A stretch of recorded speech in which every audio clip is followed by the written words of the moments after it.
Good afternoon, ladies and gentlemen. Good afternoon. You want to waste some time? We're good at that. We're very, very good at that. Gonna be doing some game dev story to do just that. The first thing I'm gonna do is turn the damn music off. There we go. Game dev stories music is not exactly the best thing ever. I don't know, it does remind me very much of old school Tycoon music, but the problem is it's kind of bugging out right now, and it shudders a lot. It's distorted at times, so I want to avoid doing that. So we're going to develop some fake video games with some real video game music in the background. Should be amusing. It's a Tycoon game, and it is not showing up on the stream. Alright, let's try that again. That was weird. It worked 2 minutes ago. What the hell's happened there? Just give me a moment, folks. This should be registering. There we go. Just a few clicks got the damn thing to work. Wonderful. That's what we like to see. Okay, Game Dev Tycoon. It's a business sim. You start in your garage, and you attempt to develop games. Simple as that. So let's make some fake video games. It will be called, of course, the Cynical Brit. No, not like that. We should call it the Cynical Bit, actually. Or the Cynical Bite, because that's actually kind of... we'll call it the Cynical Bit. There we go. Which is better. Our player name, of course, will be TotalBiscuit. And customization options. Every one of them is hideous. Every one. There's not a bald one, which I'm actually very disappointed about. Clearly, they need the ability to evolve your appearance as things go on. Not a single stylish thing was worn that day. Let's wear the worst looking thing I can find. It's probably about that. I don't know. Some people might like that. Personally, not what I'm into. Okay. Let us begin. We can just save over this. There we go. Yes, I do want to overwrite that. Alright, welcome to Game Dev Story. So the first thing to do is, of course, develop a video game. Costs you $8,000 a month to live in this garage. $8,000! Think about that. What kind of garage is this? This bloody thing better just provide you with maid service. Hell, it better be better than maid service. I don't know. It's a very expensive garage. I also found that later on in the game, when you hire developers, they cost like $28,000 a month. I'm like, what? You kidding me? It's absurd. Alright, not a realistic depiction of game development. Alright, let's make our first game. Our first game. We'll be naming every game today in a thematic style. We will be theming our games after biscuits. That is going to be the way of it. So, you start off with very few topics available to develop. Sports, military, medieval, and space. Okay. Let's go with it. People thought I made a female character. No, I made a character in the 80s, which means that they all have long hair. Doesn't actually look female. That's one fancy garage, isn't it? Alright, what should we go for? We are actually going to allow the channel to vote on the first topic. We're going to vote on the topic, and you're going to also pick the genre. We're not going to do too much of that, because otherwise, if I let you pick everything, we are going to fail before we even get out of the garage. So, let's see. The subscribers are able to vote. Mostly space right now. Space is currently in the lead. Medieval also making a little bit of a comeback here. Some medieval, space, space, space. Okay, I think it's safe to say that you want space.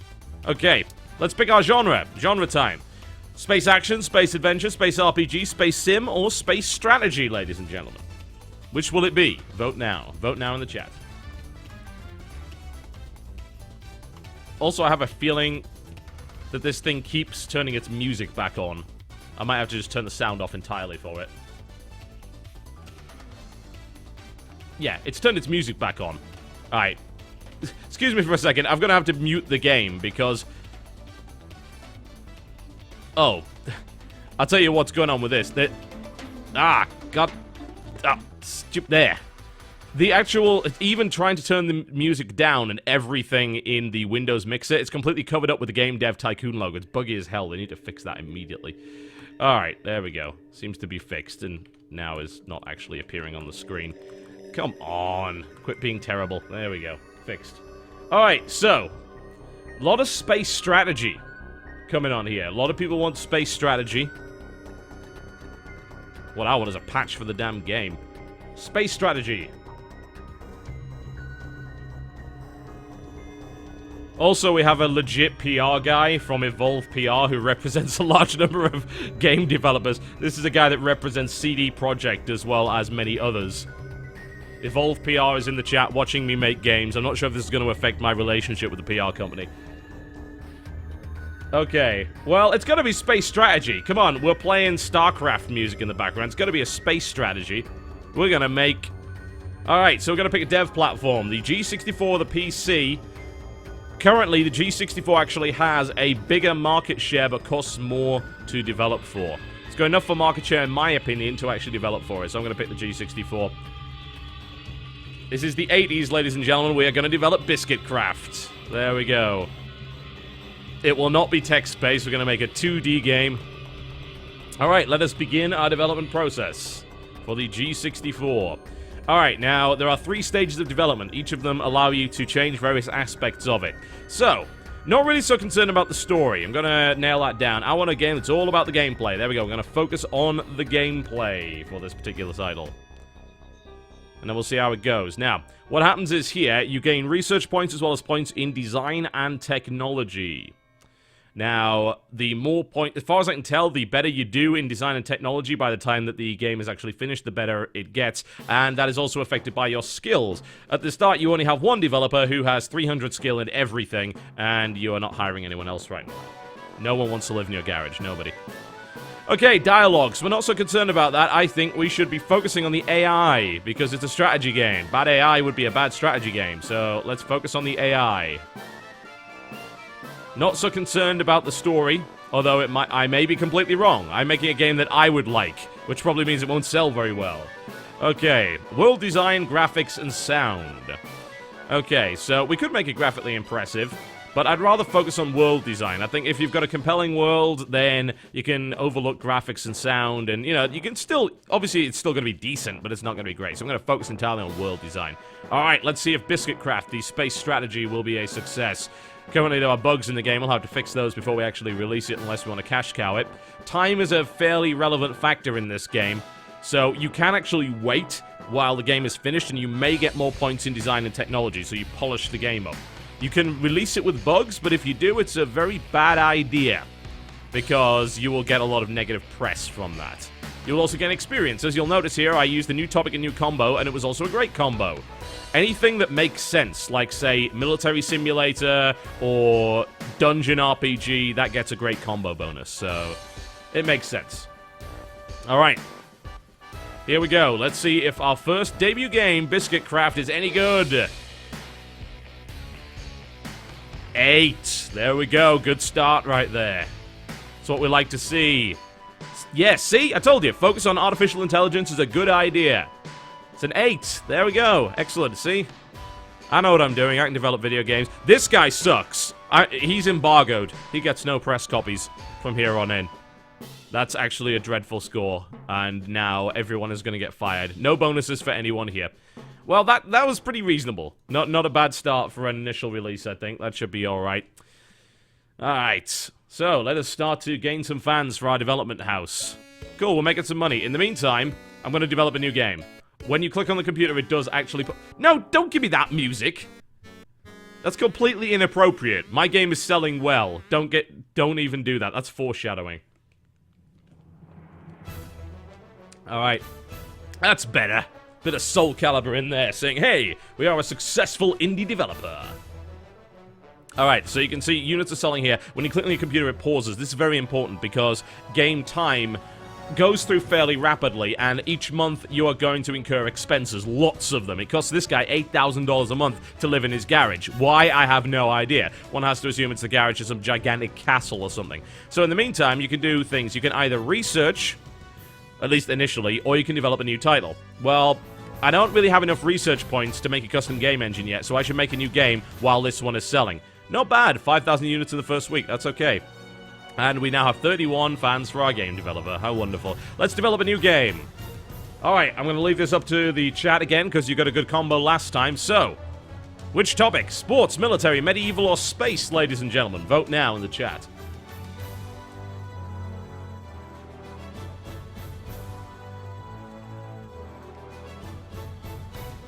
We're doing well on sales. We're making some money here. That's good. We've almost made back the cost of development. Medieval. We're looking like medieval right now.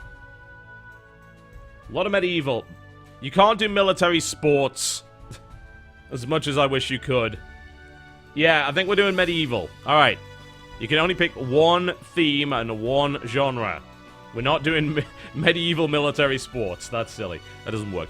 Action, adventure, RPG, simulation, or strategy, ladies and gentlemen. For medieval, let me know. What do you want?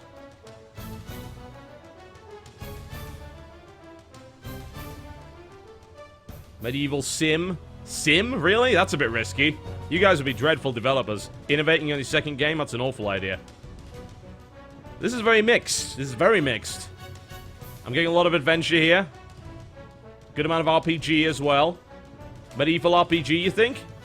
Bear in mind, medieval is not the same as fantasy. There are a lot of different themes in this game. Fantasy is a separate theme entirely. You thinking a medieval RPG? Medieval sim? It's gonna be close. It's gonna be close. Action and RPG. You know, I might have to ignore you entirely and just build a strategy game or something. I'm good at strategy games, clearly. I can make the new Age of Empires. There's a lot of RPG. I think we're going to have to go with RPG. I think RPG edges out everything. That's a non-scientific poll, but hey. Now, we've been successful on the G64 before, so I'd suggest that we develop again for that. PC is cheaper to develop for. And let's be honest, the G64, we know the history. This thing eventually will go out of business, but it won't go out of business until I've milked it for all the money I can get. The name of the game, ladies and gentlemen, our medieval RPG will, of course, be Mount and Biscuit. That is a fact. There we go. We will develop with 2D graphics version 1. We're not going to make a text-based game today. We've got the money. We don't need to develop text-based. Let's go for 2D graphics. Okay, here we go. Let's start some development. In the meantime, you can see the sales figures for Biscuit Craft in the corner there. Very good.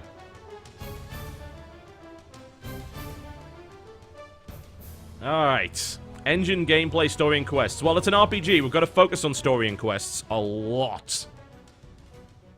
So I can let some of the gameplay go because, again, we're doing a story-focused game this time around. Maybe we up the engine just a little bit. Want to make sure this thing works. Nothing worse than a bad engine.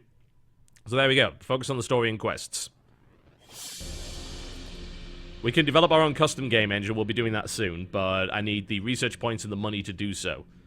Can't just develop an engine out of nowhere. You've got bills to pay. Use a proprietary engine for the time being. Biscuit Craft has achieved a company sales record of 10,000 units sold. That's not bad. It's going to be off the shelves pretty soon, because obviously this is the 80s. Digital development and distribution is not happening. Maybe that happens later on. That would be kind of cool. Alright. Dialogue's got to focus on dialogue for this. AI, well, you played Oblivion. We don't need that.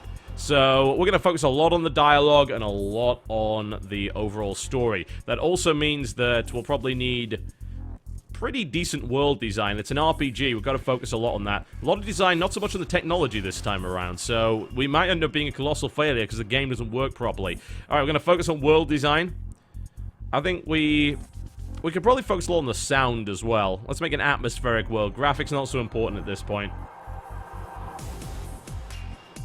Alright, let's see where it goes. A lot of design points. Huge amounts of design points going in here. This actually might be quite successful. Let's fix the bugs, and Biscuit Craft is still on sale, so I'm still making a little bit of money. We can afford to tail this off and maybe get a couple of extra points. There we go. Let's make the game as good as we can. Alright, Biscuit Craft's going to go off sale right now, so now is a good time to release my new game. Alright. A lot of design. The tech's not so good in this one. We'll see. Might be good enough. And we just passed 10,000 viewers. Apparently, Game Dev Tycoon is a good way to get stream viewers. Alright. So there we go. This is what we gained. Once again, great combo. Good job to the chat. They managed to give us an experience bonus there. 1.6. Makes sense. Medieval RPG. Of course it's a great combo. Why wouldn't it be? Alright. Release the game. Let's see where it goes. Okay, Mountain Biscuit, you're going to do well for us here. You're going to do well. That's an 8. We like it. Yes, I know there's a DeLorean in the garage. That's very, very deliberate. Yes, there we go. 8s across the board right now from Informed Gamer. See, focus on world design. Very good. You suck, Game Hero. You're not getting any review copies in future. All games. Yeah. All right, that's good enough. 2 8s, 2 7s. I'll take that. I'll absolutely take that.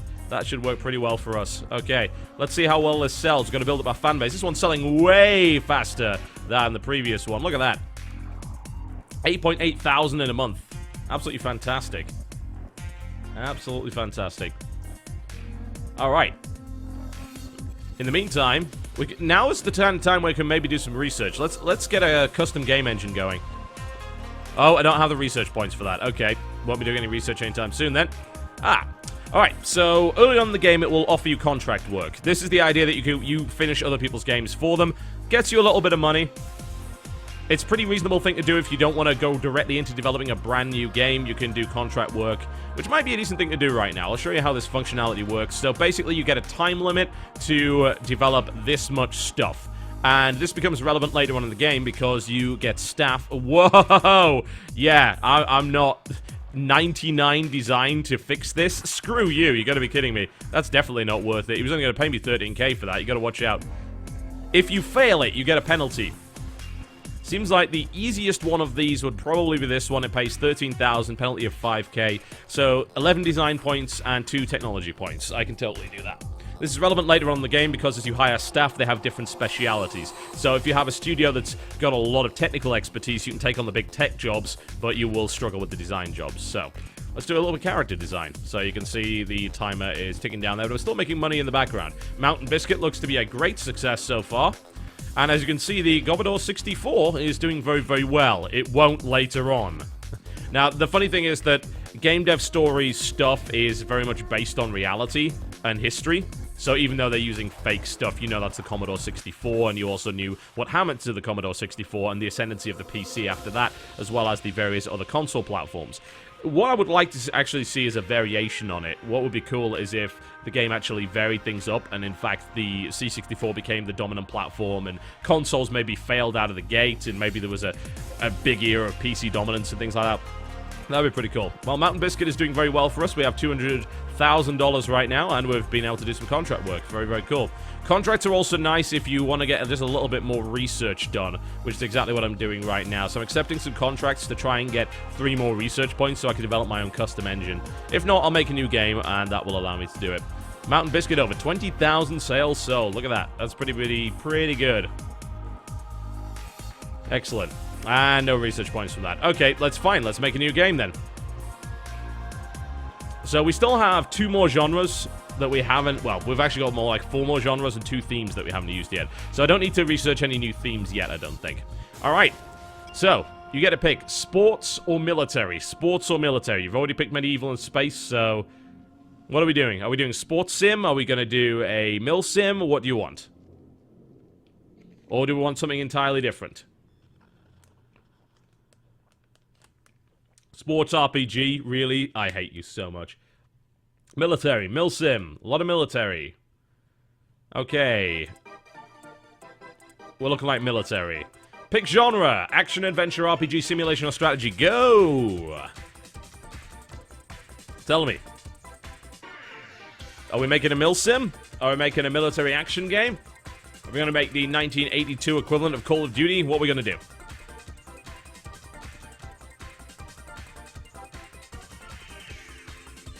A military adventure sounds like a fairly bad idea. It's a lot of action. A lot of sim. We don't have... The first-person shooter genre hasn't been invented yet, so we can't make that. We need to do some more research in that regard. We don't even... I mean, we don't even have 3D graphics, so we can't really make a first-person shooter. It's gonna be a lot of action. I can't pioneer it. Not yet, anyway. I believe it is possible to actually do that. I was talking to Northern Lion earlier. He said that he pioneered the virtual pet genre and made, like, millions in his garage. Which is pretty crazy. Alright, military action it will be. On the G64, which currently has that big market share. As I say, it costs a little bit more to develop for, but it's not really a big deal because you make a lot extra money on it, so... Okay, the name of it. Call of Biscuit. Onward we go. We could make it text-based. That would probably not work so well. Alright. So what are we going to focus on here? Well, story and quests isn't that important. It's a military action game, so we're going to focus on the gameplay primarily. We don't really want this big story-driven game so soon. Mountain Biscuit is now off the market. 22,000 sales. Not too bad at all. Not too bad at all. That's my game history right there. Mountain Biscuit and Biscuit Craft. As you can see, Mountain Biscuit did way, way better. Average review score was only slightly larger, though, funnily enough. Top sales rank of 18. Not too bad at all. Alright, Call of Biscuit. Call of Biscuit will be a franchise. We're going to turn it into one. There's going to be 5,000 of these games. Aha. Alright, so, console development is starting. So, the NES will be out fairly soon. Let's focus on level design. Dialogue is so not important. Level design and artificial intelligence. We want fun gameplay, fun levels. Story doesn't matter at all, at least in my opinion. I'm probably going to be proven horribly wrong here. Lots of bugs in this game already. That's not so good. Focus on the graphics. We can down the sound a bit. I do want it to be reasonably well designed, but I want to focus on the graphics. Let's see where it goes. Lots of bugs. Let's fix the bugs before we launch anything. I don't think this one's going to do all that well, you know. Buggy piece of crap, for one thing. He's also introducing new bugs as he gets feature creep. Stop, fix the bugs! Alright, I think that's about as far as we're going to go. Oh, one more point. A little bit more polish. A little bit more polish. There we go. Let's release it towards the end of the month. Alright. Okay, and the NES is on its way out, so we might develop our next game for the NES. New topic, new combo, and a great combo. There we go. Call of Biscuit has been completed, and we've leveled up as well. Engine, gameplay, story, and quests, we've got a lot of levels up. We're not very good at dialogues. That's not our strength right now. Alright, let's see how well this one does. I've got a feeling this one isn't going to do so well. I've just got this feeling in my bones. Let's see. Call of Biscuit. We evidently didn't pay them enough. Should have marketed this one more. I know, we got an 8 there. We got an 8. We got an 8. And another 8. And a 7. Yeah, that's alright. You know, we're getting pretty much the same results every time. We're a consistent developer. That's good. That's what we want. Alright, let's see how well Call of Biscuit sells. This should be enough for us to actually... Now would be the time to research. Let's make a new game engine. Let's develop our own engine. Because we're currently waiting for the NES to be released. Once that's been released, we're going to probably develop for that. Sounds like a good idea, because I know that gets pretty popular. Call of Biscuit is doing okay. It's selling about as much as... whatever the hell the other one was. Custom game engine has now been researched. Now we will develop our own game engine. Alright, it of course will be the Biscuit Engine 1.0. It is going to have version 2 2D graphics. It's going to have mono sound. We're going to enable linear story and save game functionality. It's going to cost me $120,000 to develop this engine. So we're going to have a successful game after this. Otherwise, we're going to be in trouble. As you can see, this is going to take away. It's going to take quite a long time to develop this engine. You can't... Well, it's weird. I wonder if you can sell engines later on, but you definitely can't now. I guess at this stage in the 80s, it doesn't really make much sense. We'll develop our own engine, and then we're going to make something off it. We've got plenty of money to get through this development process, and that means we can make a superior game, something that's truly a blockbuster.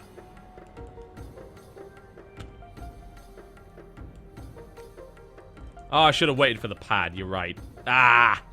My timing was wrong there. That kind of sucks. Oh well, I'll make some more Commodore 64 games then, and then I'll redevelop it. Now, if you want to add a new feature to the engine, you've got to completely redevelop the engine, which is a bit of a pain in the ass, to say the least. So, that sucks. I did not think ahead there. Alright, well, let's develop a new game based on our new engine.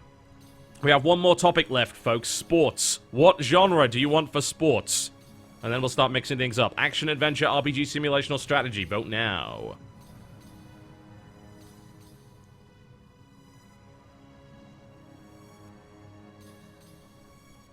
Why must you insist on making me create a sports RPG? Oh, God, I hate you so much. Alright, sports RPG. It shall be. Now, we can develop for that system, but one, we've got to buy a license for it, and secondly, our engine doesn't really support gamepads very well. We haven't got that, because I'm an idiot and developed it way too early. So I think we keep making for the G64, and then our next iteration of the engine, when we get some new tech, we redevelop the engine with some new technology and add the gamepad and then develop for the Nintendo. Right now, though, the G64 seems like a good place. Biscuit Engine 1.0 is our engine. And it cost us 30,000. Now we can increase it. Let's make something that looks a lot better. 2D graphics version 2.0. It's going to cost us a lot more money, but we can start to enable some new features here, like linear story and save game functionality. That sounds like a pretty good thing indeed. Alright, it's a sports RPG, so we better focus on the story. Now, I want this fairly balanced this time around. I do need some engine tech, because at the end of the day, it's a new engine we're using. Need to look at that. If I screw that up, then good lord, I don't know what's going to happen there. We're going to need dialogue. Level design, not so important. It's a sports RPG. It's going to be... In fact, I think we crank that down all the way to 0. Level design, not so important at all, simply because we are making something that is based on a sports field, so that doesn't matter at all. Let's focus on that dialogue. Also, did I name this game 4? Ah, I forgot to name the game. I'm terrible. I'm absolutely terrible. I wonder if I can rename it during development. If you can't, then that's not a good simulation. Now, if I focus on graphics, then I can hopefully do pretty well there, because I have this new graphics engine. Everything looks really, really good. Again, world design not so important, so let's focus on graphics and sound. Let's make it a blockbuster. I don't think it's going to let me rename my game now. That's annoying. Alright, it's going to be called Game 4. The mysterious Game 4 will be developed here. Alright. Okay, we finished off. Yep, let's get a little bit of endgame polish on it. Alright, time to release the game. Let's see how it goes. Game 4. The mysterious Game 4.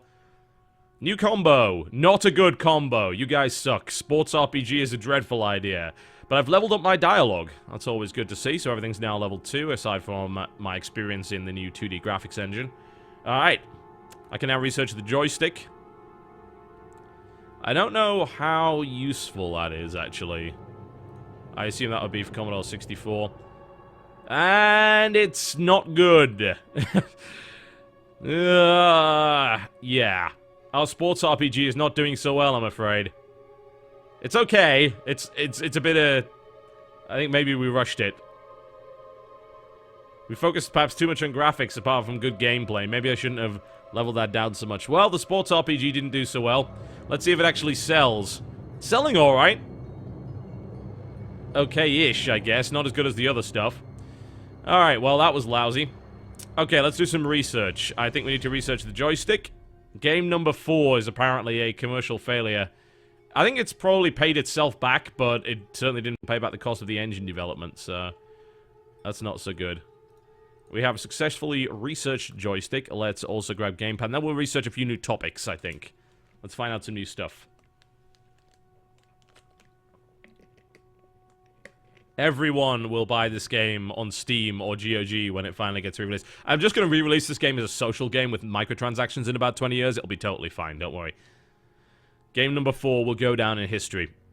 Alright, let's do some more research. Let's research some new topics. Racing, fantasy, pirate, or sci-fi? I'm not even going to have to answer this because I know you're going to say pirate. So we're researching pirate. In fact, I've got a decent amount of money here. So I think, honestly, that I should just be able to research all of those topics. Let's get some new stuff out there. Let's attack these new genres. So I'm going to research all the new topics. Ooh, hello, that's unlocked some more. Let's get sci-fi. I've still got a decent amount of money. I say, you know, the game made some money back. So it's not too bad. It didn't pay back the cost of the engine, but I can use the engine in other things. I don't want to redevelop the engine just yet. As you can see, the NES is being massively successful. Let's do a little bit more research. I've still got a decent amount of money.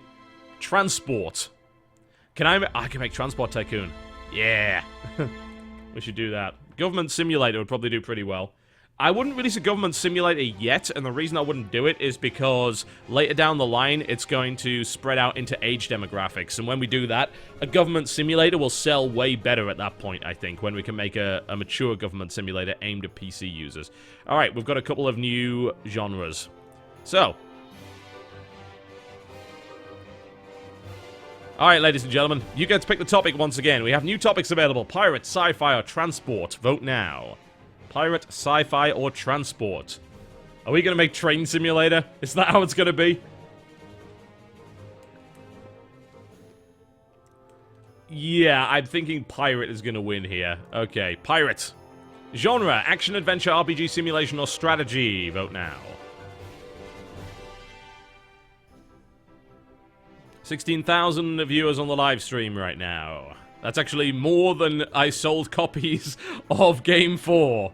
Oh dear. Pirate Adventure. That sounds good. Platform. Again, don't really want to develop it for the Nintendo Entertainment System right now because I don't have an engine that really supports gamepads. There's still good market share for the G64, but I think our next engine's going to have to be designed around consoles. Alright, a pirate adventure on the Biscuit Engine 1.0. It will be called...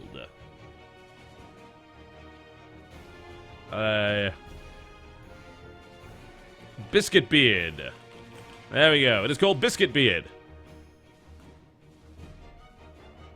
Alright, let's see how well this one does. I still think focusing on the gameplay is the best idea. I really do. It's an adventure. We need some good dialogue. Let's just balance it out a little bit. We need good level design. AI, I think, can go down a little bit. Dialogue's slight priority. I'm making a pirate adventure. I need good pirate. If I can't have good pirate voice acting and so on and so forth, then that's not going to work out at all, is it? So we need good world design. We could maybe lessen off on the graphics a little bit, but hey, it's an adventure. It's got to have an interesting world, otherwise people will not play it. The bugs are stacking up. They really, really are. Well, we're going to have to spend some time fixing it. But look at this. The score's looking pretty good on this. We've got enough cash to maybe release this one game, maybe one more. If this one fails, we're in big trouble. Don't introduce new bugs. Fix it. Good lord, you're not Derek Smart. Recent studies in... there you go. So, we now have age demographics. So if we want to do our government simulator, we can do it after this. Because we can now aim games at a younger, older, or medium audience. So, good. Also, developing a mature game is a good idea because you actually... This happens every time, by the way, I've tested it. If you make a mature game, you actually get a magazine interview and you get hype behind your game because nobody's made one before. So, we can research our target audience after this. Let's get some good polish on Biscuit Beard. Okay, Biscuit Beard has been well polished in my opinion, so I think it's time to release Biscuit Beard. New combo? Should be great combo, really. There we go, great combo. Everyone loves a pirate adventure. That's what we like to see. Excellent. We're going to do our government simulator. This has been our dream. We're going to make that government simulator, and it's going to be awesome. It's going to be mature, so it might be a pornographic government simulator. Come on, Biscuit Beard. Biscuit Beard is a great pirate adventure. It's a 7. God damn it, Edge. 8. Come on. 8, 8, 8. No. You realize... What was with all these 7s? I am a fantastic average game developer. All the 7s. Alright. That was reasonably successful. Let's see if it sells well. Sales are looking alright. Everybody loves the pirates. And it looks like we're going to be getting a new system coming out fairly soon as well. I don't know if we've really got enough money to redevelop our game engine yet. We might have to make one more game. So, let's make our hardcore, mature government simulator. First, I need to actually research the genre, so... We're doing it. A time travel simulator. Nice, we can do that.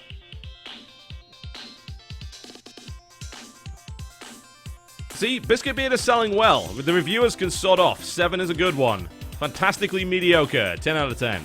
Alright, government. Cool. Let's make our hardcore government simulator. Soon we will be out of this garage, by the way, and the game starts to open up.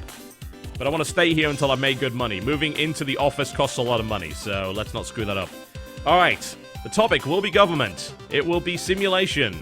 Oh, I haven't researched target audience yet. Let's do that. Research target... Oh, I haven't got enough research points to research target audience. Let's take contract work, and maybe I can get one more research point. So while Biscuit Beard is sort of tailing off here, I'm going to try and earn one more research point so that I can make that mature government simulator that I've always dreamed of. There's the master system, folks. That is up. Come on! Fix it. Don't drop the contract, you useless bastard. Wonderful. That's what we like to see. Alright, now I can develop. Oh, no, I can't. Huh? Oh, yes, I need to do the research. There, God. Get it in the right order. Okay, we're researching target audience. We're going to make that hardcore government simulator. Also, research available for the mouse. That might be very useful. We may have to remake our engine sooner rather than later.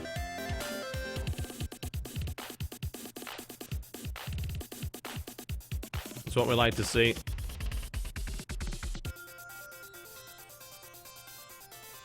Alright, target audience has been researched. Okay, let's make our game. It is for mature audiences only. It is a government simulator for G64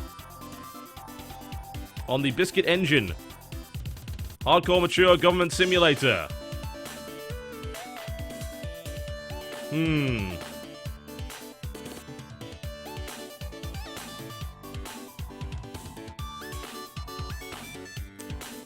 We don't, you know, actually one thing that needs to be done in this game, as you can see, you don't actually have a lot of letters. That means you can't add reckoning to everything, which really sucks. We need more reckoning. Alright, what are we going to call it?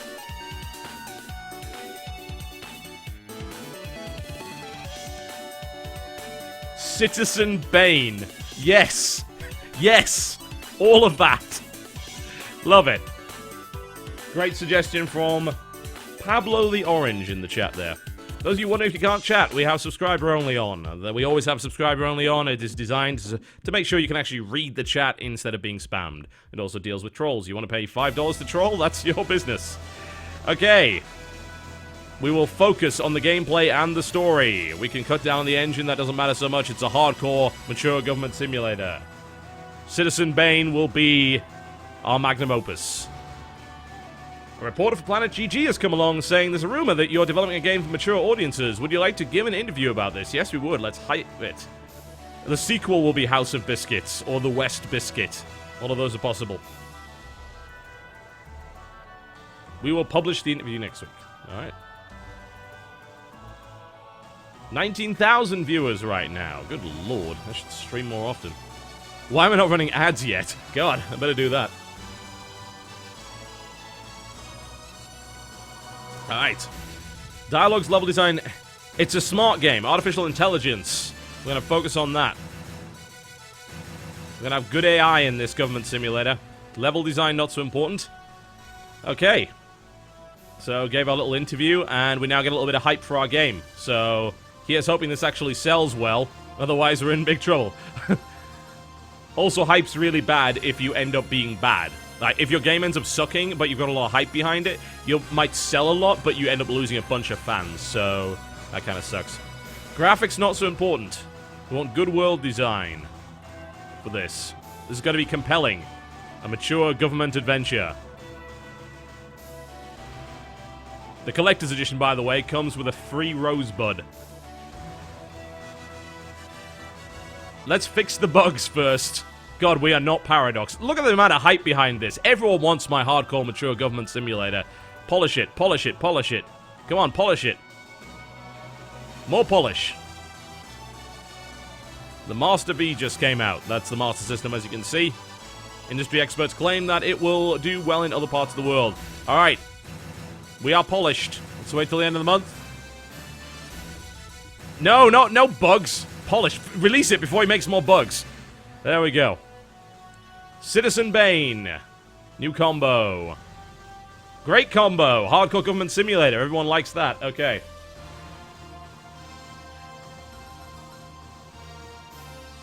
Alright. Come on. We need the hardcore government simulator to be a success here. This is gonna put us on the map. Go Citizen Bane! 8! Good start. 8! Wonderful. This is looking good. This is looking very good. 9! Our first 9 there from Game Hero. The check is in the mail. And an 8. Sweet. Looks like our hardcore government simulator is going to be our breakthrough title. Citizen Bane will indeed be our magnum opus. Sells over 10,000, 13,000 in the first month. Look at that. Look at how great that is. I think now's a good time to redevelop our game engine. Let's see if there's any more research. Yeah, let's research the mouse. Adding the mouse would be very, very good. We're doing well in the sales here. We're actually going to go over 30,000 sales, I think. That's good. Very, very nice. Surprise hit with players. Yes. Everyone loves that hardcore government action. Building up our fan base. We'll research a couple more genres, I think, while we're on. Let's get some variety in there. Casual games. Now, the last time I made a casual game, it was actually voted the worst game of all time. So, maybe not. Let's research time travel.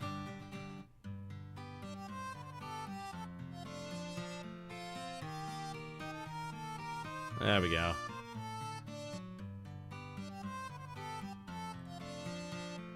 37,000 units. What a success. We should be moving out of this office soon. That's always good. What a wonderful success. Okay. We are about to pass 20,000 viewers. Good Jesus. You guys have nothing better to do with your time. That's wonderful. Okay. I think we make one more game and then we develop our custom engine. We design this specifically so that we can actually get into the console market. Should we make another mature game?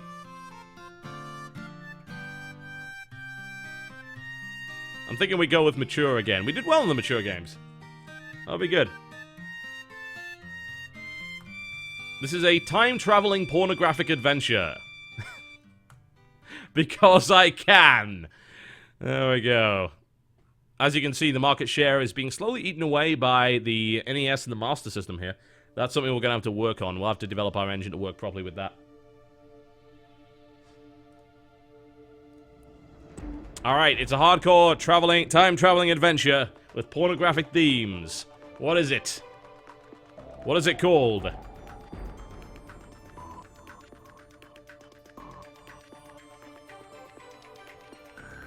Come on, guys, you can do better than that.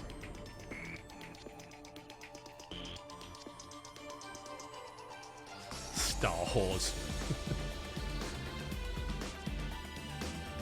Mass Effect. No, it's a time-traveling adventure. There's no time-travel in Mass Effect. That's a lie.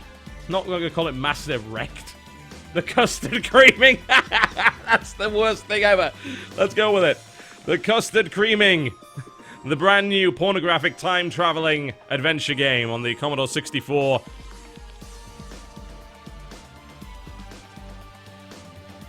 Yes. All of that. Well done. Well done, that man. The custard creaming. Here we go.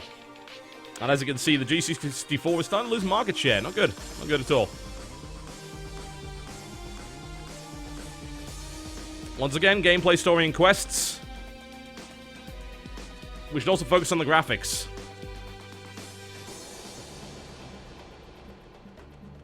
Dialogues, level design, AI. Maybe lower the AI. Bit better level design, I think. It's balanced out.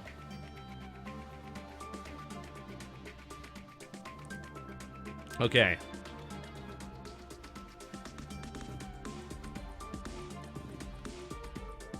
Alright, let's see how this does. Like, design-wise, we're looking pretty good here, I think. We can get a good polish here. I think that's actually the first time I've seen design go above 20. Let's fix the bugs. Let's polish this thing. We've got plenty of money. We don't need to worry about rushing this out. And Game Boy is now being developed. That's coming out quite soon. The Gameling, as they call it. Pretty much a Game Boy, by the way, you can only release kids' games on it. If you try and release adult games on it, it just fails horribly.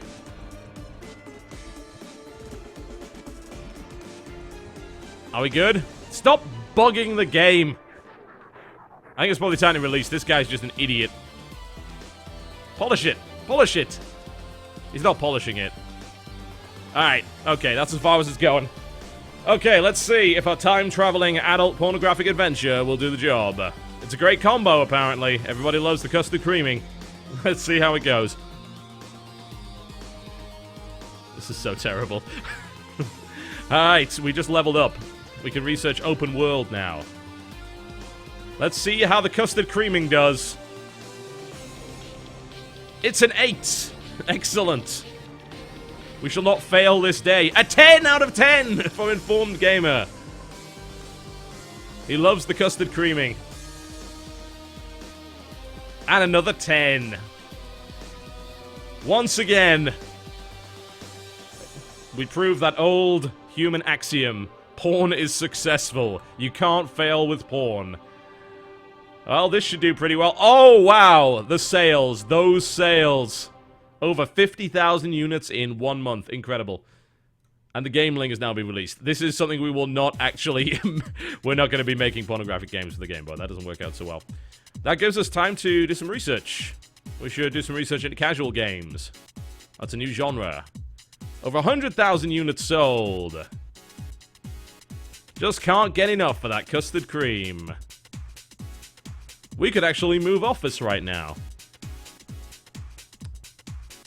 I don't know if I want to do that yet. I think we should maybe stick around. Let's stay in the garage for a while. I want to release more good games from the garage before we start to run into that. Save up a good trust fund. 1.5 million sounds good, but, I don't know. 10 out of 10. Yes. Over 200,000 copies sold. One of the most popular games in human history. The pornographic time travel adventure game, Custard Creaming. We're not moving yet. I need more money. Let's make sure we can make this office awesome. We can now research marketing as well. Very important. Always a good idea. I've successfully researched casual games as well. Alright, I need to develop a new game though. Actually, now is probably a good time to make a new engine. Let's get this functionality in here. Let's start to get console development going. Biscuit engine 1.5. We now have mouse, joystick, and this gamepad functionality. Very important. This is a multi-platform engine. We're going to build this engine. It's going to cost 150,000. Now, this will get us some research points as well, so it's still pretty good. We'll rebuild that engine.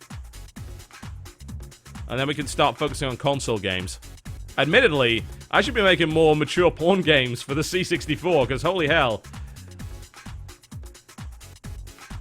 $1.8 million in sales. I am so rich. Rich beyond the dreams of avarice.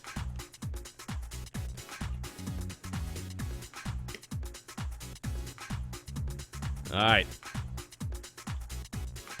There we see.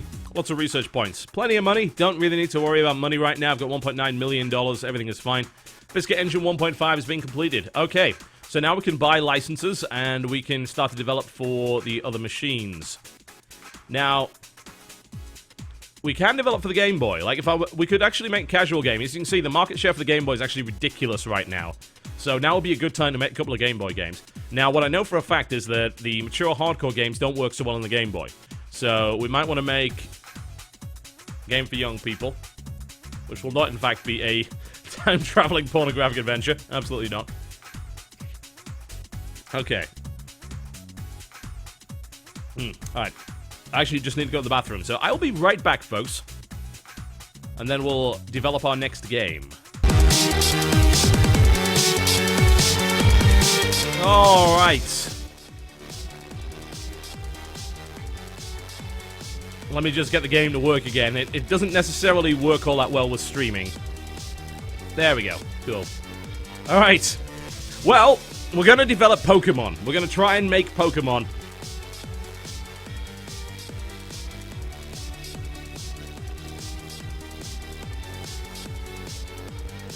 So, how are we going to do that, actually? Didn't quite think this one through. I think maybe we need to do some more research. Maybe we research one more genre. I suppose it would be fantasy or life. Life. Would it be life? Is that what it counts as? What the hell does Pokemon count as? Is it a life RPG? Is it fantasy? Is it called In a Landslide? No Escape from Reality?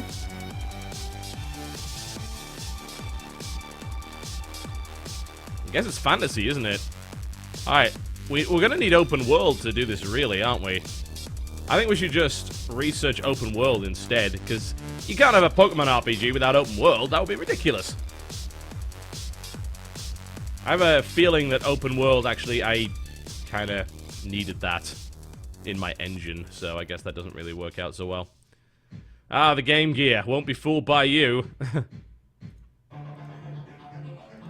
Yeah, I have a feeling I might need to put open world into the engine, but I might be wrong.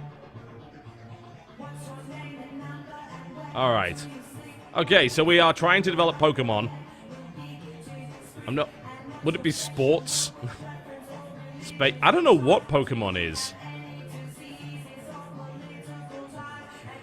I guess it's kind of sci-fi, really. It is actually sci-fi when you think about it. It's got all sorts of crazy stuff.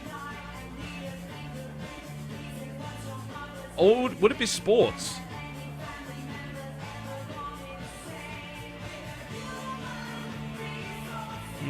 I guess it would be sports. It's Pokemon, it would be sports, right? So it would be a sports RPG. We're going to make it on the Game Boy. We're going to pay $50,000 the license for it. I don't know if it would be sci-fi. Hard to say.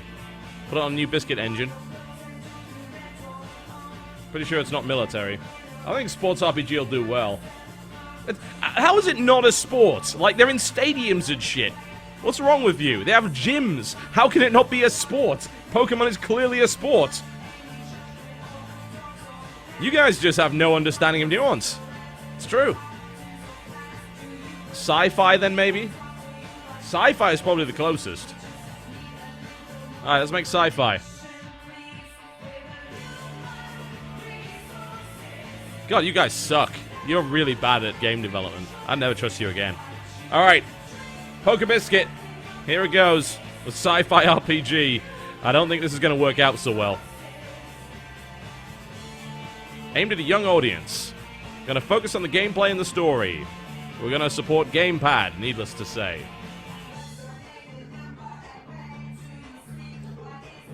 I don't think I can add open world without it being part of the engine, but I might be wrong. We'll find out.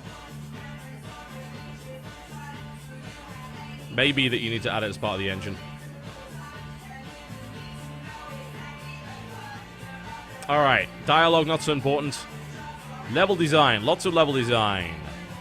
In fact, AI is completely useless. So, there we go. It's Pokemon, we can't give that. Pokemon has no AI, what are you talking about? It's ridiculous.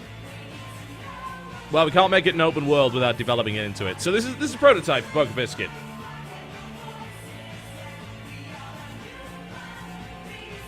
God, I love the Pokemon fanboys getting so upset that I call Pokemon a sports game, even though it clearly is. So funny. Alright, world design. Yep. Really good graphics. And terrible sound. This Pokemon sounded dreadful. Alright.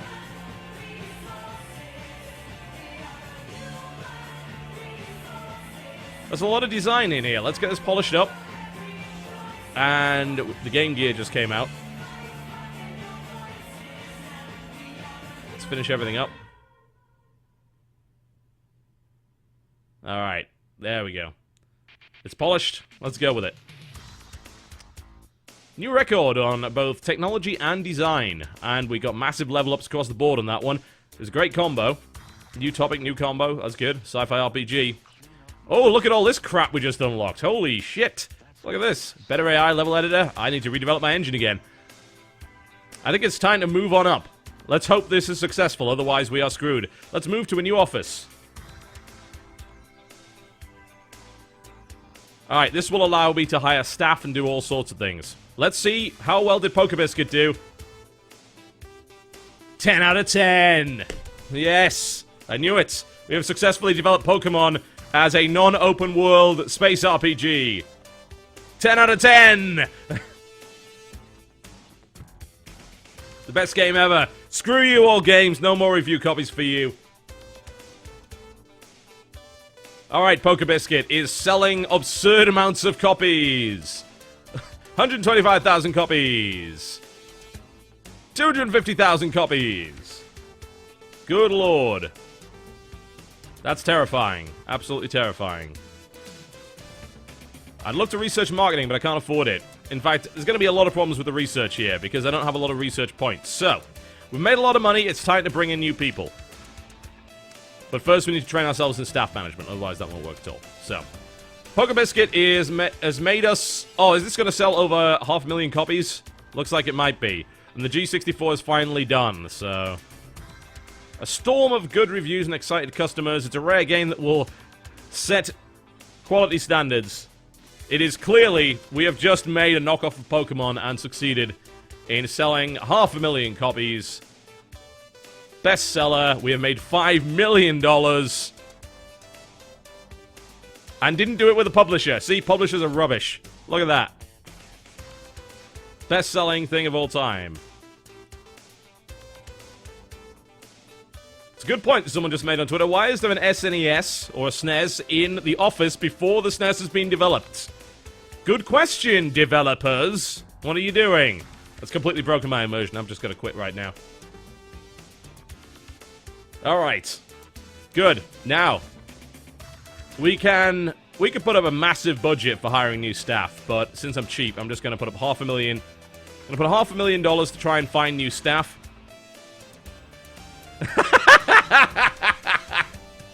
Ah, Twitch, you're awesome. My god.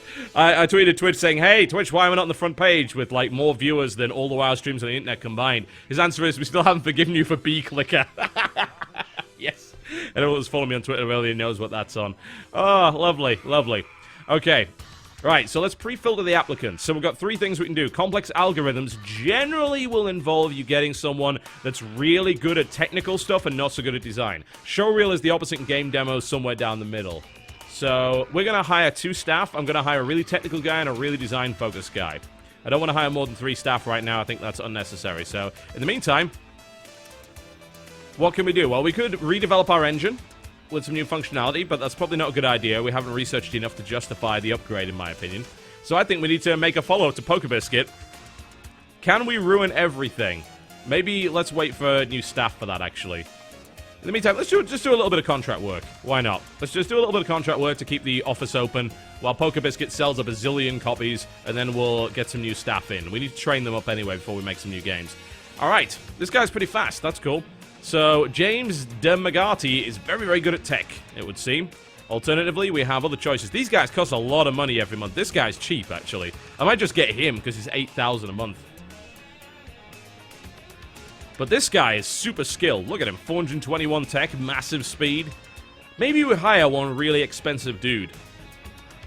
That's $33,000 a month for this guy, though. I mean, good lord. He's really expensive compared to this guy. Actually, I should get this guy. This guy's cheaper and he's got better tech. He's not as good at design, but his tech is like 522. That's absurd. We should hire him for 29k. Alternatively, this guy, really, really cheap. Or this guy, 557 tech. Wow. This guy's good. I'm not sure we should be spending as much as we are on getting staff here, but... Yeah, he's a pretty good level 1 developer, I gotta say, but this guy, like, his tech is absurd. We can make some amazing stuff. I think we got the $29,000 guy, Mike Brash, and then maybe we hire a smaller dude. So we've got one really skilled guy that helps on with our technology, and then I can focus on design. Alright, new research available now. Sweet. Now I need to train him up. Let's do some welcome training for him. In the meantime, I'm gonna do just a little bit more contract work. Just want to try and keep up with things. And the Commodore 64 goes bankrupt. So there we go. So we're not going to be using that anymore. We're going to be developing for consoles for the time being. Ah, secret proposition. Yeah. I definitely want some research. That involves me not doing it. I'm definitely doing that. Paying $10,000 for the detective genre. Cool. We could actually make some cool games with that, I think. That's good. It's always nice to see. TotalBiscuit is still selling. We're going to be hitting the $700,000 mark here. It's pretty impressive. TotalBiscuit is now off the market. There we go. What an incredible, incredible run that was. Let's hire one more. So we're going to look for someone who's really good at design, someone a showreel. I'm going to put in slightly less on the budget to hire this time. Let's maybe just go for 200k. I don't want someone crazy, because obviously the problem is if you can get really skilled people at the start, but you'll spend too much money on them. Like, this guy is sinking 30k a month. I've got to make sure that we make good games with him. We've got to have successes like TotalBiscuit, otherwise we'll be in big trouble. Alright, who do we have?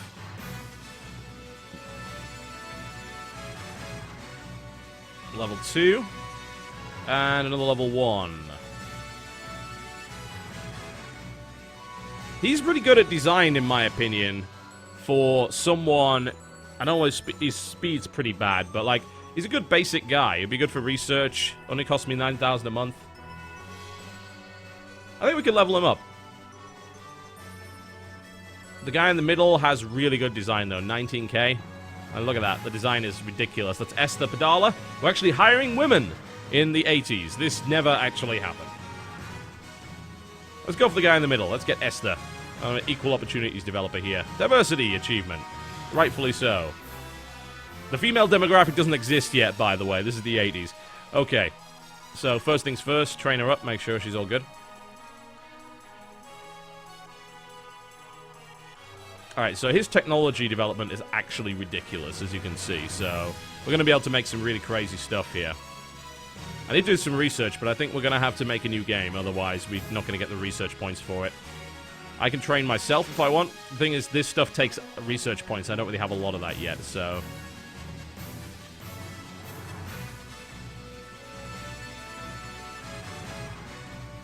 Okay. Now, we also have contract work available. The bigger contracts. Maybe we take one, actually. Good way to get a little bit of research. We have ridiculous technical skill, so maybe that's good enough. Get a reasonable amount of pay for it. Let's try it. Let's see how much technical skill we can get out of Mick Brash here. Not as much as I would like. Come on, Mick Brash.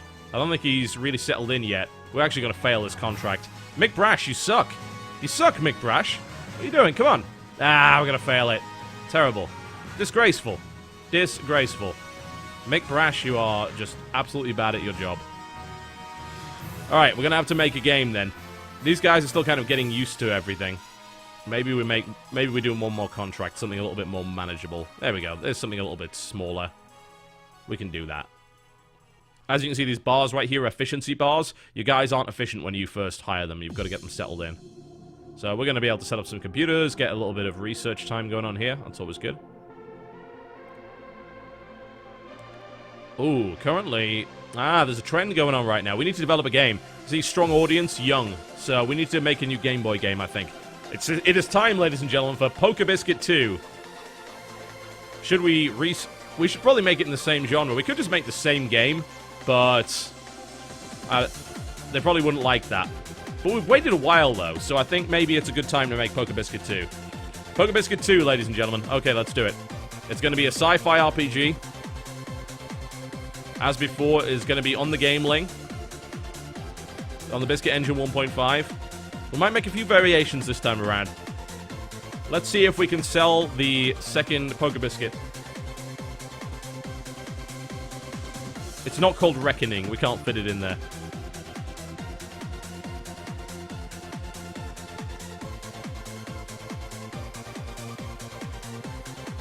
We're going to maybe give it another shot. I think we need to vary things up a little bit this time, though. I'm going to keep this the same, but I'm going to vary things a little bit in terms of the design. They probably won't like me that much, but I think we can still milk them, so it's not really a big deal. This time around, we're going to focus more on the dialogue and the AI. Everyone's going to hate this game because we're releasing it way, way too early. We did wait a while, though. I think we didn't develop it immediately after the conclusion of it. Graphics a little bit weaker. We can put more time into the world design, I think. It's more important. It's a lot of bugs. We need to fix them pretty quickly. I mean, our technology is ridiculous. Look at the design capabilities on this game is absolutely absurd. This is the highest we've done yet. Let's see if they're willing to let us do that. We're going to polish it. We're going to sit around. We're going to polish it. Alright, there we go. It's polished. It's a good game. It's a really good game. And we matched the trend as well. Let's see if they're willing to accept the same game twice. I did some minor changes to it. Let's see if we can sell Pornographic again. What do we get this time? We're getting 8s. We're getting 8s. See? Told you. I can sell you the same game twice. It's not a problem.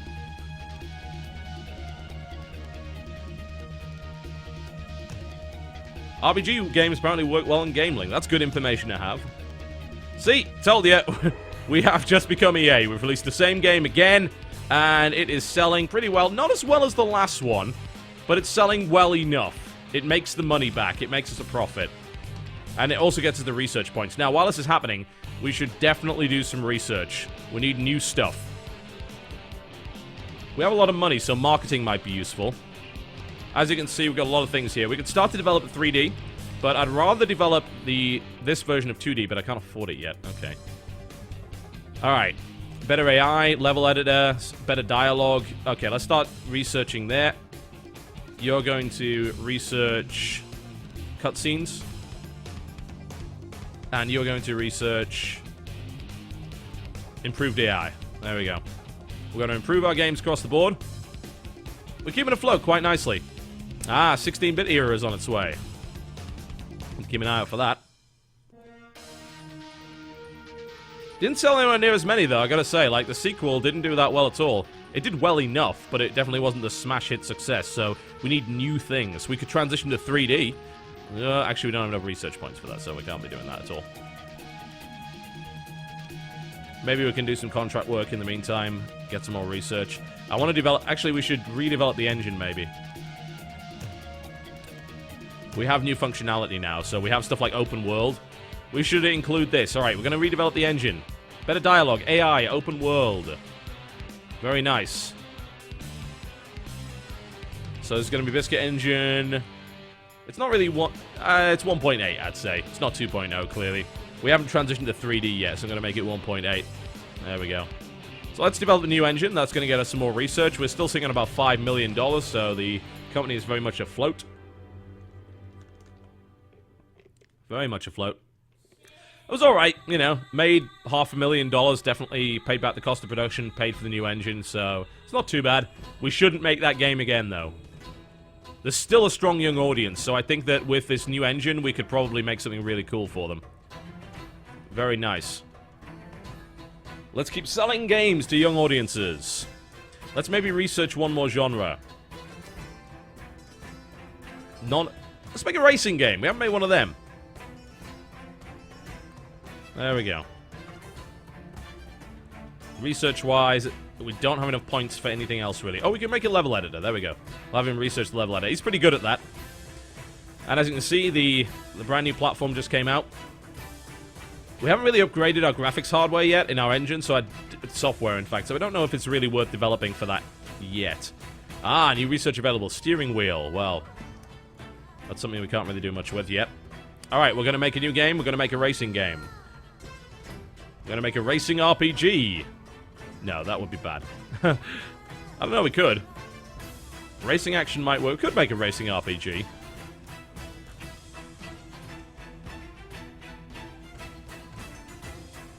Aiming at the young audience, because there's still that strong audience there to exploit.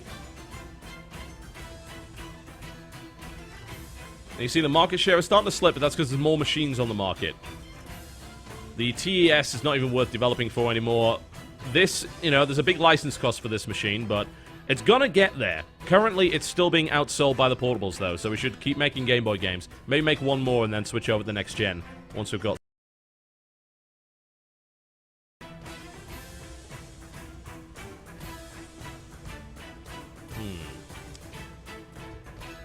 Dropped frames detected. Alright, looks like the stream is just reconnecting. That's fine. No big deal. We're going to call the game TotalBiscuit.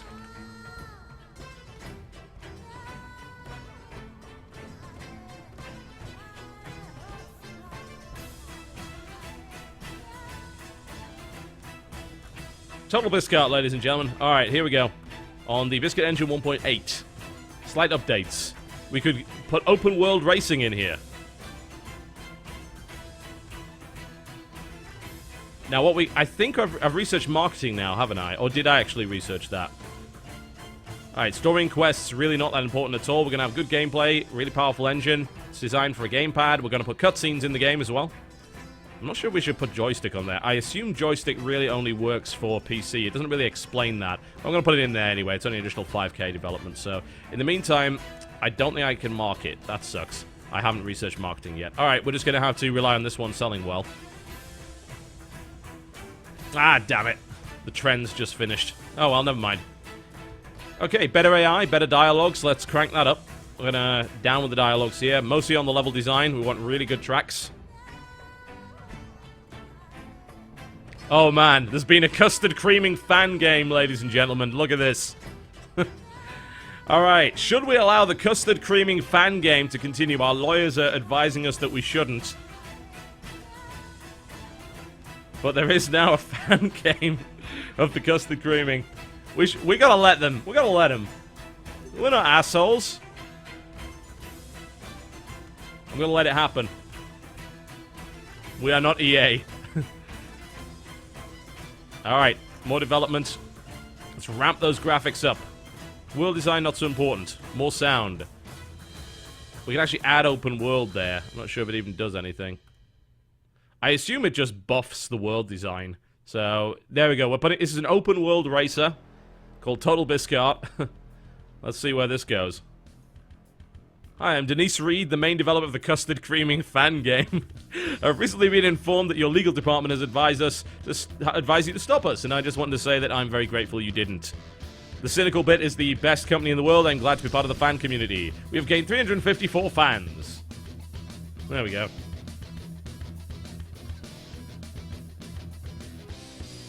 It's looking to be a good game. Look at the tech on this thing. Our tech rating's really high. Let's polish this thing. And then we can look for research into some other stuff. There we go. Text on 40. Stop introducing bugs. I keep bugging the game and she has to keep fixing it. Alright. It's a new technology record here. New topic, new combo. Our open world racing game is here. Let's see if it does well. Reviews for TotalBiscuit. Solid 9s. There we go. Look at that. See? I'm the best game developer. Focusing on the engine and a racing game. A little bit of advice for future people. Yes, you should do that. Good engine. Excellent. Let's see how well it sells, if at all. It's selling alright. It's not bad. It's no poker biscuit, but it's pretty close. This is definitely going to make some money back for us. Alright, I think you need to go on vacation, because his efficiency is going pretty low. In the meantime, let's try and do a little bit of contract work. Something a little bit basic. We should do something that's design-focused, actually, if there is anything. Yeah, we could probably do that. There we go. Let's do a little bit of character design. We should be able to do that in time, I hope. There we go. TotalBiscuit on the other time looks like it's going over 100,000. Maybe close. TotalBiscuit did pretty well. That's what we like to see. Got a little bit of cash from that. Alright, we have 43 research points, so we've got to be pretty careful with how we actually use these. Marketing is 40 research points. It's actually pretty important that we go for that, because that is going to allow us to spend our money to really get things going. Medium games. Now, if we research medium games, that actually unlocks the publisher option. So you can make it a larger game. Make it on your own is not a good idea without a publisher. It's very expensive, difficult to sell. We could start to take publisher contracts. The reason this is good is because it doesn't make you a lot of money because they steal most of it, but you get a much higher fan rating because you're able to sell games to more people. So I think maybe we need to look into medium-sized games. In the meantime, there's other stuff that we can do. We can have our guys train. His technology rating is currently ridiculously good. I'm thinking that I would like him to be faster, so I'm going to research Don't Repeat Yourself. I'm going to train him in that. In the meantime, she can research something design-related. Don't have the research points for marketing right now. I could start to research 3D graphics, so she can work on that. But yeah, it would be nice to maybe get some publisher stuff going on. Can't stay indie forever. Well, maybe you can, but not in this environment. There we go. We are now able to take publishing contracts. This means we can make bigger games. And we can hopefully build some fans now as a result of that. 105,000 units for TotalBiscuit. Very successful. That's what we like to see. She needs a vacation. Off you go. I'm currently on 13 research points. I want to increase his speed. That's what we like to see. There you go. Upgrade that. $80,000 a month is the current cost of running this studio. expensive. We don't need... No, we don't need more staff. It's a bad idea. Like, we're currently breaking even. Unless I'm making a profit, I can't really get more staff. I've been sitting around 5 million for the last X number of days. Alright. Let's find a publishing deal. Ah, a mature audience time travel strategy game for the... Why would they ask for that? That's a terrible idea. No one is going to buy that. A time-traveling strategy game aimed at a mature audience for the Game Boy. We've got to make that. In fact, there's nothing else I can really do. Or I could make any topic simulation for Low Wood Productions instead of Joe Wood.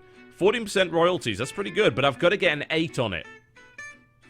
I don't know, man. I'm consistently getting 8s. I could probably make that happen. It's 14% royalties. It's not bad. Alternatively, we can make the time travel strategy game. No one is going to play that. It would be ridiculous to make that game. It's so stupid. We're going to make a sim. I think I can get away with a sim. A racing sim, maybe. On that would work pretty well. I think we can make that. I think we can do the 8s.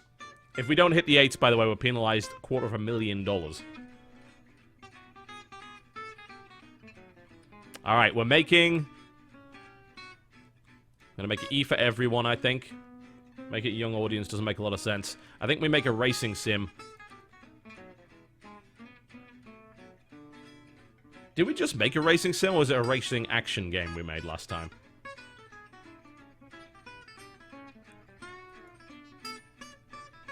It is... TotalBiscuit. What's the name of that one? What's the name of the Simmy Need for Speed game? Oh, you know what? We'll just call it Need for Biscuit. Need for Biscuit. I think we can make this happen. I really do. I have confidence in this product.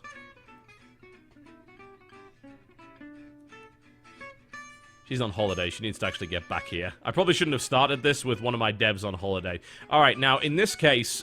What you can actually do is assign different developers to different things on a larger scale project, which is always good. We don't need a joystick for that. So what I can do is I could assign my tech guy to the tech-related stuff, so there you go. You can work on the engine, and we're going to have Esther work primarily on the story and the quests, and I'm going to work on the gameplay. That makes sense. Now, the hope is that this does well so that we earn some fans. Alright, she's going to be back in a second, and then she can actually work on it.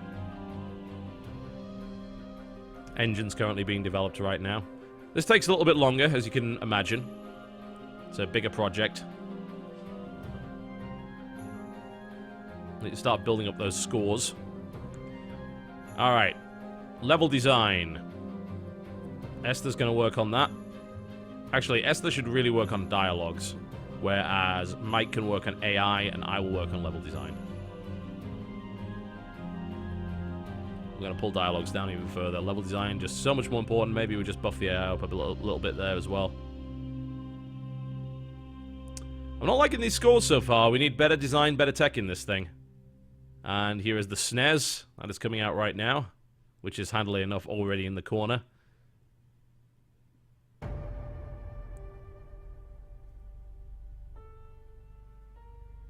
This is going alright. We're getting the tech up. That's good. Open world once again, I think. Alright. World design will be done by... Esther, there you go. I will work on the graphics, and Mike can work on the sound. I think we'll pull the graphics down a bit. Focus a little bit more on world design. There we go.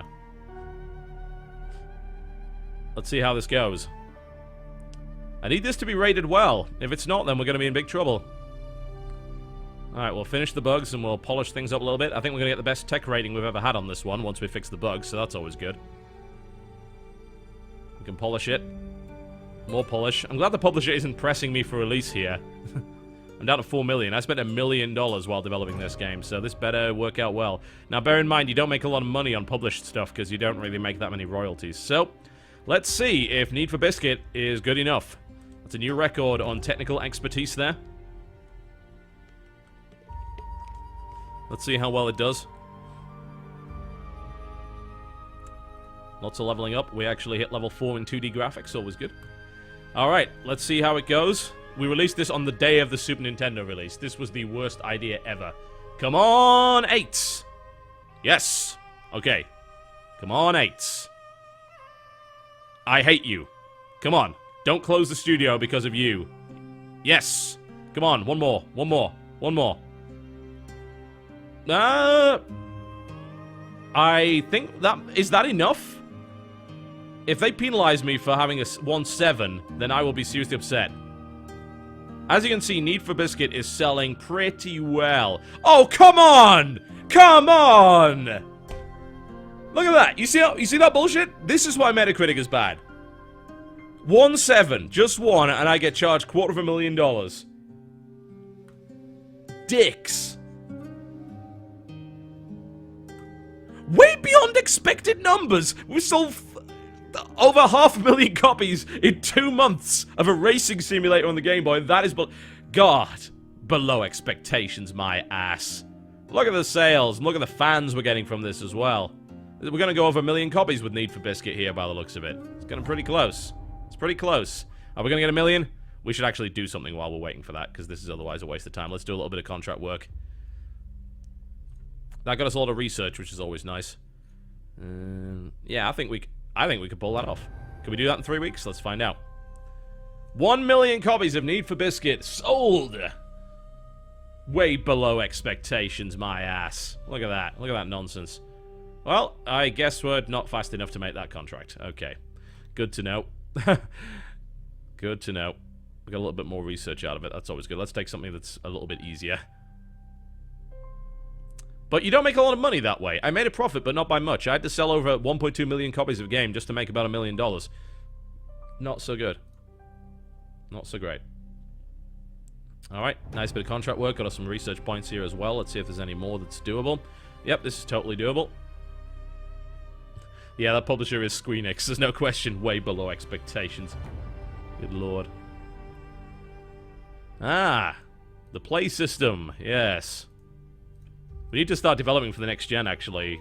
I want to put some serious research into something heavy. Should we go 3D? I mean, it's getting to the point where I think we're going to need to start developing 3D. I don't think we can keep making 2D games. Alright. Well, we already have basic 3D, but we haven't gone any further than that. We should really research marketing, actually. I'm going to have my guy research marketing.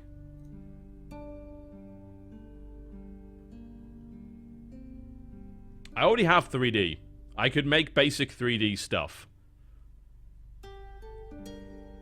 Alright, in the meantime, let's get some training done. Game design for pirates. There you go. And you can train in speed. I just want you to be able to code quicker. Maybe we then look for a couple more genres. Alright, the NES has gone off the market. 1.3 million copies. You can't complain. I made $2 million off that. That was a good game. We did well. Way below expectations, my arse. Let's get some new topics. Vocabulary game. That sounds exciting. Yeah.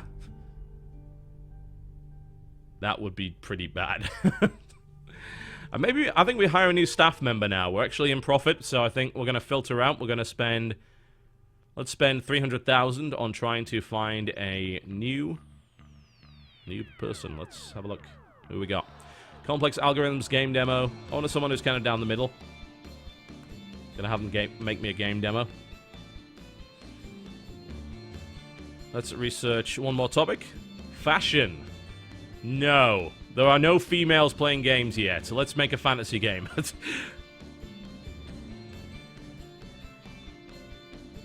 Could make the first 3D fantasy game. That might work. Fantasy RPG. It works. Alright, who we got? Nicholas Gill. It's kind of middle of the road. Jaden Brewer. Both these guys kind of suck, really. I think probably Nicholas Gill's the best option. Kind of middle-of-the-road programmer. That's okay. That's not too bad. There you go, some staff welcome training. Ah. Invest in security, absolutely. Mike Brash is going to code some new security. We don't want our stuff stolen. That would be an awful Valve situation, really. We can do one more bit of training for her, I think. Let's keep training in design. Wow, someone just pointed out I could make Typing of the Dead. Yeah, you're right, I could. NES, can't develop for it anymore. I think we ever did we? We developed mostly for the Game Boy, so... Game Boy is still around. Gonna have to look at these platforms. So I want to try and develop something for these new platforms. The SNES is out, as is... Do we need to up the engine? I think we need 3D capability in our new engine, actually. We'll add a level editor in there as well. So, this is Biscuit Engine 2.0. It's going to cost us a lot of money to make, but we get 3D capability and we start to prepare ourselves for the next generation. Okay, here we go. Very nice. This shouldn't take too long to research at all. Mike Brash is being lazy. Yeah, a lot of these guys are actually based on real programmers. There is a Carmack in the game. I'm pretty sure there's a Newell as well. Mike Brash is based on Mike Abrash, who is a Valve programmer. Biscuit Engine 2.0 is done. I think Mike Brash needs to go on vacation, and then we need to start to work on our 3D fantasy RPG. In the meantime, let's do a little bit of contract work. Logo animation, nice and easy. Monthly cost of almost $100,000. You can see how quickly our money disappeared there to keep the studio open, so we're going to need to be making a new game fairly shortly. Everyone seems to be running at good efficiency, that's good. 31,000 in the account. Alright. It's time. Now we can market. So, we're going to try and make a 3D fantasy RPG, and we're going to throw a lot of money behind the marketing. A lot of money. Could even try to develop a medium-sized game. It's tricky without a publisher, though. Should we take a risk? Should we try and make a medium-sized game on our own, not published, with tons of marketing behind it? Shall we do it? I think we've got the money for that. This could be the greatest thing we ever made. Alternatively, it could be the worst disaster this company has ever suffered. We're doing it. We're going publisherless. Screw EA. We're going to make the Elder Biscuit. It is a mature fantasy RPG. What are we going to make it for? Currently, the PC's market share is climbing up quite nicely, as you can see. We could make this for PC. We could make this for PC. Or we could make it for the Super Nintendo. You seriously think we could sell enough copies to make this worthwhile on the PC? Let me say this. If I put $2 million of marketing behind this, I need to sell like $3 million on PC to make this work. PC Gaming Master Race all the way on Biscuit Engine 2.0, a 3D fantasy RPG.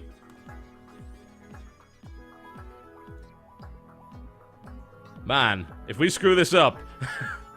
Okay, we can now market. I could go for a full-on global marketing campaign. 2 million. Exclusive reviews, behind-the-scenes reports, TV trailers. This... Yes, large marketing campaign. Here we go. This is gonna be terrible. Oh, man. Full-on support for everything. Good questing. We can... Let's knock the gameplay down a little bit. Want story focus. Okay, who's working on what? Alright, Mike Brash is going to work on the engine. Yep, he's already... Oh, that's already configured. Okay. That's fine, then. Went down as well. That's never good. Oh, man. It's not doing so well, I gotta say. Like, hype-wise, we're not generating enough of this yet. Stream should be back online in a second.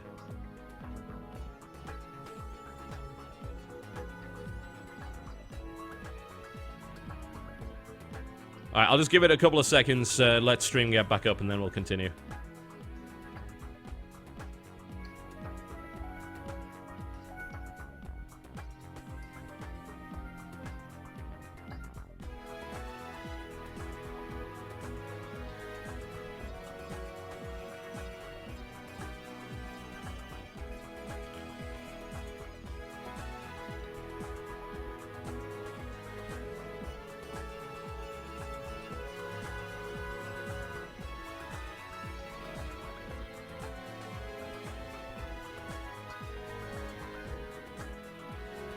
Alright, Twitch is back on.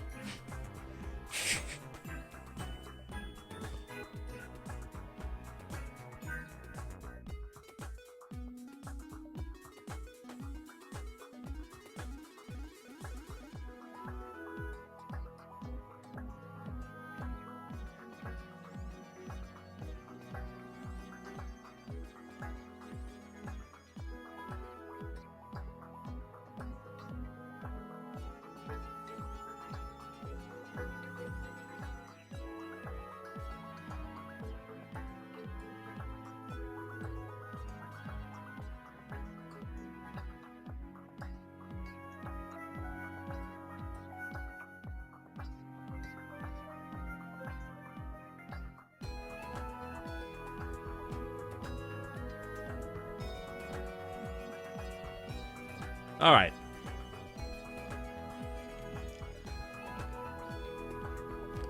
So let's see what we have. We need to up the dialogue quite significantly. AI doesn't need to be as good, I think.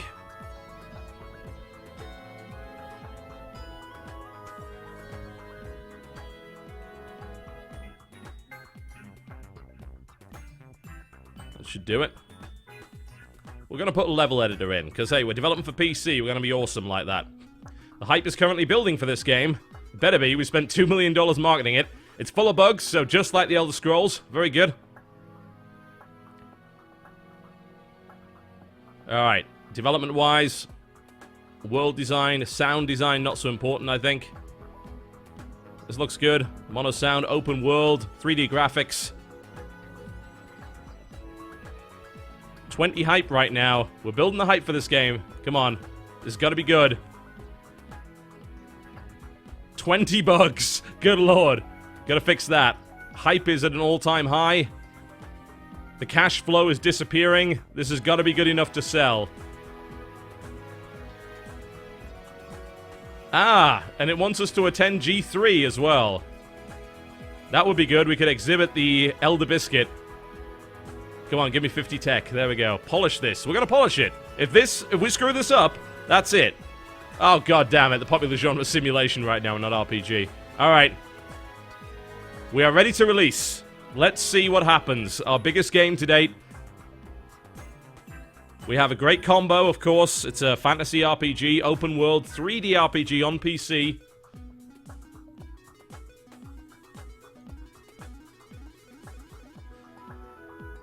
Alright. Are you ready? We are ready to release the game.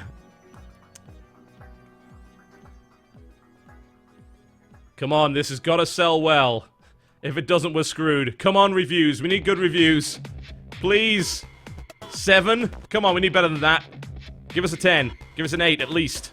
8. That's okay. Come on. 8. It's alright. Ugh. We put a lot of hype behind it. It might work. Okay. Please sell. Okay, units are looking good. We're gonna go over 100,000. It's okay. I don't think we're making the money back, though. I think we might have invested too much into that. It is actually Kingdoms of Amalur Reckoning. Nice. Oh, God. Oh, that's horrible. Sorry, 38 Studios. That was mean. Oh, it is actually Kingdoms of Amalur, though. We built a lot of fans on it. Alright, we might not want to do that again. And at least not for a while. That was risky. It didn't necessarily pay off. The studio is still afloat, but we lost quite a lot of money on that game. We had no character progression as well. That's actually a fair point. But we did earn a lot of research points, so we could actually go hardcore on the research. We go into 2D graphics version 3. That would be really good. We could redevelop our engine. You need a vacation. Off you go. In the meantime, let's train up our new hire. Make him better. I think we can do some basic contract work. Should be okay with that. Alright, if we have a big booth, then we could promote the hell out of this. But I don't think we're gonna... let's do it for a medium-sized booth to actually promote the Elder Biscuit. It might be worth it. We'll get a medium booth at G3. The Elder Biscuit will be on display. We just need to get it out to more people. It's a great game. We just need more people to see it. And we're going to do that in that way. It's going to be great. In the meantime, we're going to look at some publisher work, I think. Let's see. A fantasy sim. We could probably cope with that. I'm not developing for the Master V. You kidding me? Absolutely not. An adventure game for the SNES. It's pretty good royalties as well, with decent upfront pay. I think we just make an adventure game for the SNES. That sounds reasonable. We'll buy a license for it. E for everyone.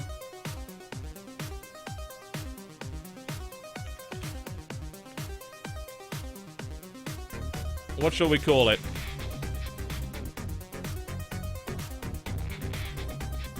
It's a pretty high score requirement, but I think this is something we can nail. It's an adventure game. It can be any kind of adventure game. It's going to be on the SNES, so it's probably going to end up being... Let's do a sci-fi adventure.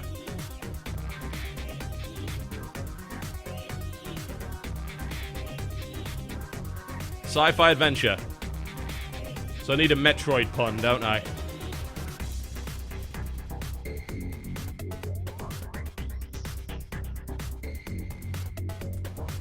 Not seeing anything I like yet.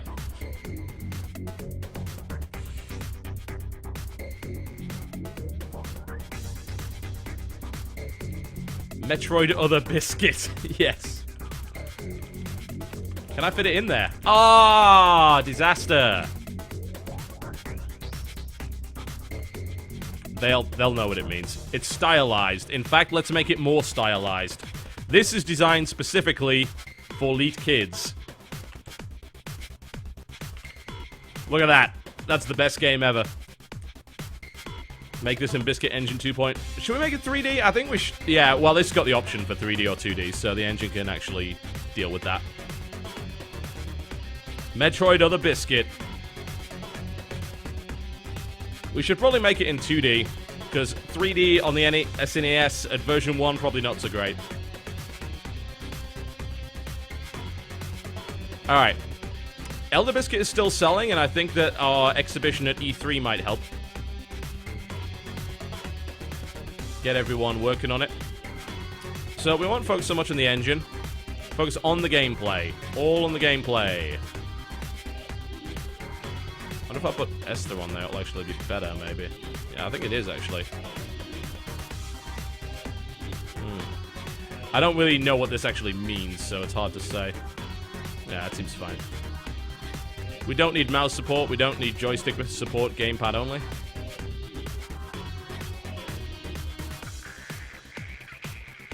Here is our convention. Metroid Other Biscuit and the Elder Biscuit are both being exhibited there. This is a good time. This is our new game, and we're promoting the old one as well.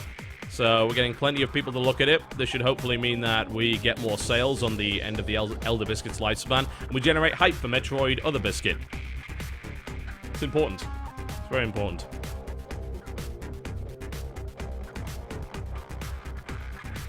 $80,000 people visited the booth. Very cool. So hopefully that will sell. Yeah, it sold us a few more copies of Elder Biscuit. Probably not enough to make back the exhibition, but hey. These guys are working hard on this one. Okay. Decent AI. Sci-fi adventure. Less on the dialogue, I think. A bit more on the... Actually, it's sci-fi adventure. We can do less AI and a bit more on the dialogue. There we go.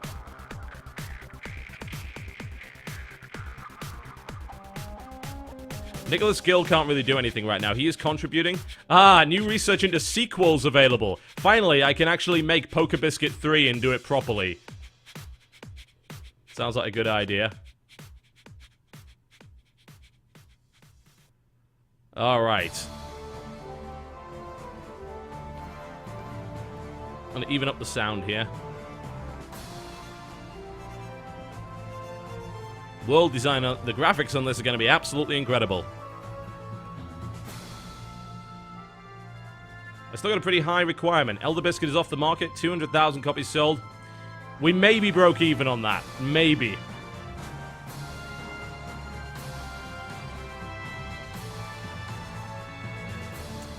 Yes, we will get an air conditioner. I'm cool with that. Look at the hype behind this. See what G3 did for us? The hype behind this game is ridiculous. God, I wish it was just me that was making it. It wasn't a publisher deal. This better be good. 51 hype. I've never seen it go that high. Stop making bugs. Fix it. Alright. PlayStation has now been announced. So we'll probably make our next game for the PlayStation.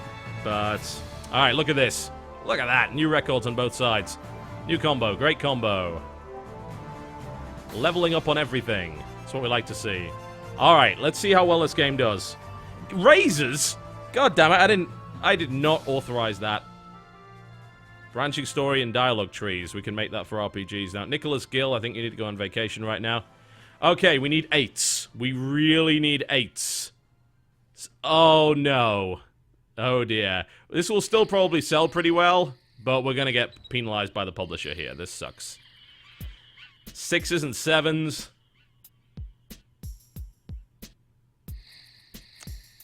Man, we should never stop making the porn games. We got so much hype behind this game. Maybe it might sell well too. I mean, it's selling really well. Stupidly well. We are earning fans as well. It's doing okay. Alright. PlayStation is out. Alright, I need to take a quick break, folks. I'll be back in a second, and then we shall develop for the PlayStation and see how well that goes. The studio is currently afloat, but only just. We need this to do well.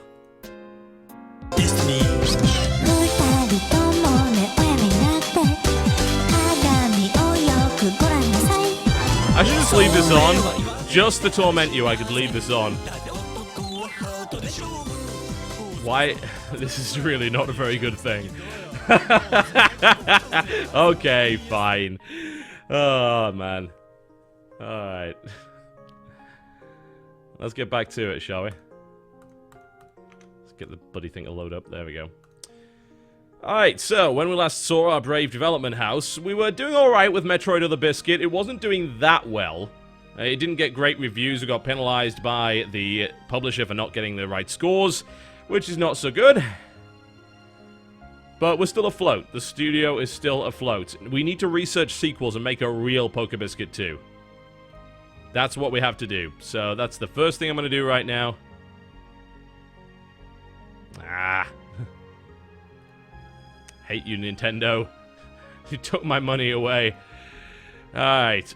We're going to research... Huh. And I thought research sequel was available. Can you just, like, develop... Is there a specific genre called sequel now? Maybe.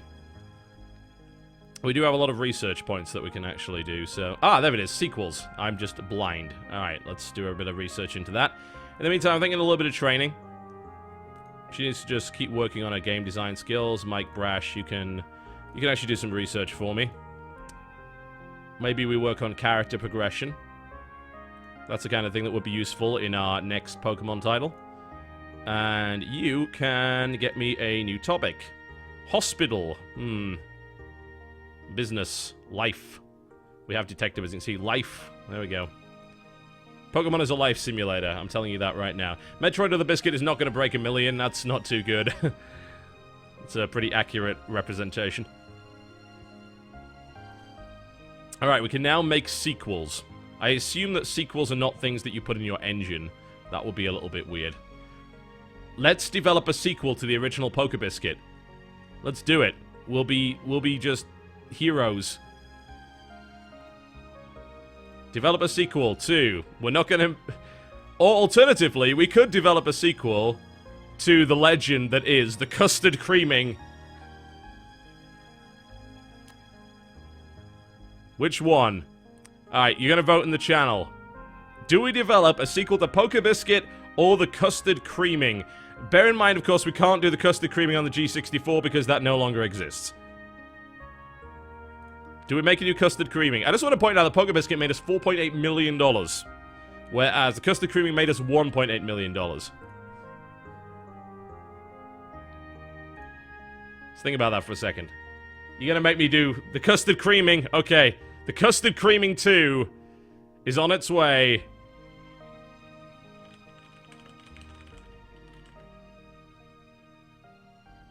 I can't even fit anything in here. I'm just gonna have to call it custard creaming 2. That's the only thing that will fit in there.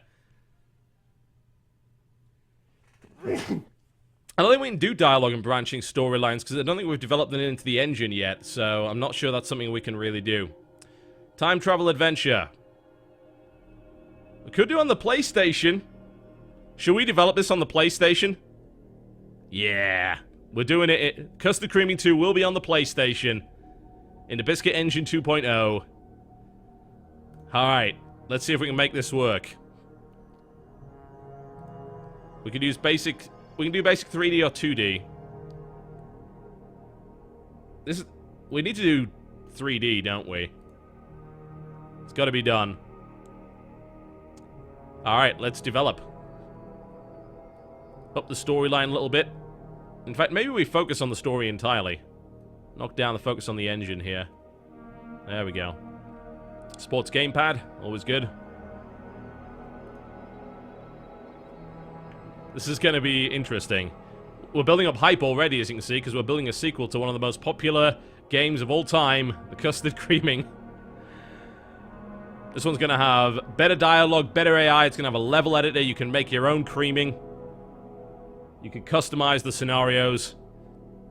You can basically pick whatever historical feature you want to involve in the creaming. It's beautiful. It's true art. A focus on dialogue.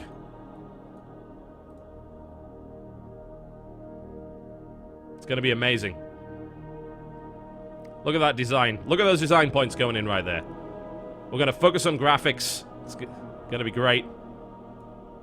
It's going to have an open world this time around. You can pick any historical period you like. Any historical figure. We should market this, actually. Let's throw some money into marketing it. Small ad campaign, $500,000. That sounds reasonable. There we go. Let's increase the hype for the Custard Creaming. Custard Creaming 2.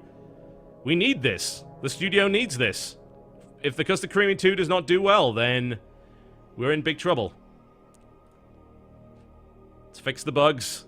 It is a level of design that has yet been seen in gaming history. Hype of 45.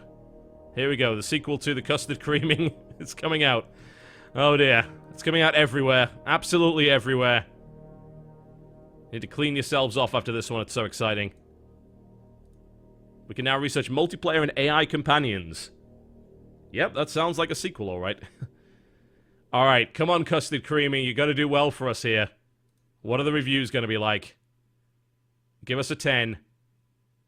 Yes, it's a 9! It's a 9! We need more! We need... Yes!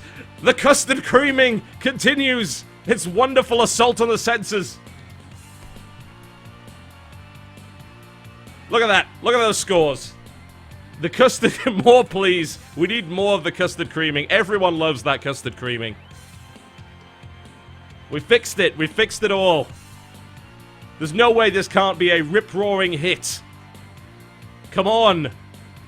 Sell copies! We're looking for... Great response to the sequel. 40,000 copies sold in the first month. I don't know if this is going to make us break even. They're way below expectations. Apparently, the PlayStation is not popular with mature audiences. Crap, I should have put this on PC. That kind of sucks. Oh dear. Well, we're alright, but we're not great. We might have to make a smaller title to really make up for what's going on here. Let's develop a new game quickly.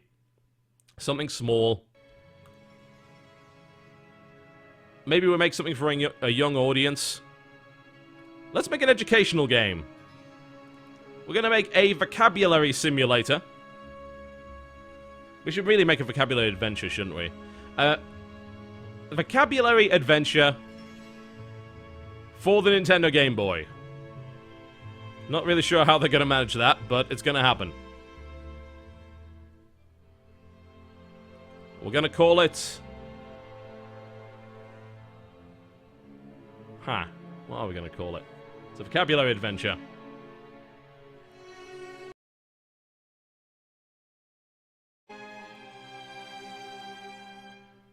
Stream's going up and down a little bit. It'll be fixed in a second.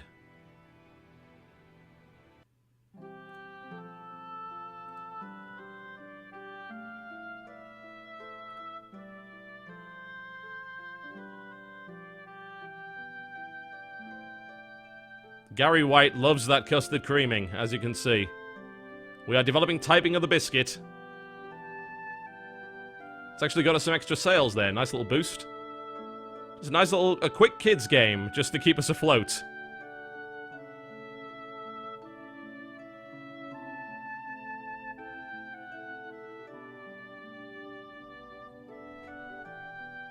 Alright, dialogue, level design. I don't think we need AI focused in here.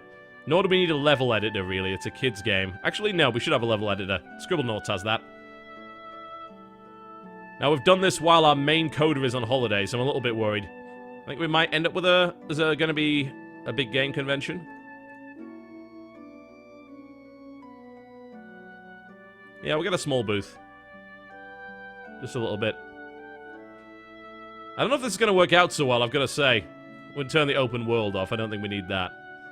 Need to reduce the feature cost of this thing, make sure we actually make a profit on it. This vocabulary adventure for the Game Boy needs to do well for us. Custard creaming didn't even make us 2 million. That's so sad. It was great. It was well received. We had loads of marketing behind it, and yet still it didn't sell. This really is a very, very good simulation of gaming life. Well, you can check out Typing of the Biscuit. Lots of people actually find out about it here. That's always good. That increases the hype for Typing of the Biscuit. Alright. Don't introduce more bugs. There we go. Let's see. Will this game make us some money back? I hope so. New topic and new combo. I have a feeling we may have picked the wrong system for this. I might have to make an Elder Biscuit too. The RPGs are good. Alright, let's see what the review... Uh-oh. Uh-oh. No! No! Why would you not like Typing of the Biscuit? What did I do wrong? This is bad news. That did not go well. It's selling like nothing at all. It's a disaster. Quick, take a publishing job. Contract workers even got to keep us ahead here. We're spending like 100,000 a month on the studio. Quick, find a publishing deal. Something with a minimum score. A strategy game for the PC. We can make that. Typing on the Biscuit was the worst thing. Alright, okay. We're gonna make a strategy game. We're gonna make a mature strategy game. Sci-fi strategy for the PC. We're gonna make a sequel to the beloved Biscuit Craft. It is Biscuit Craft 2.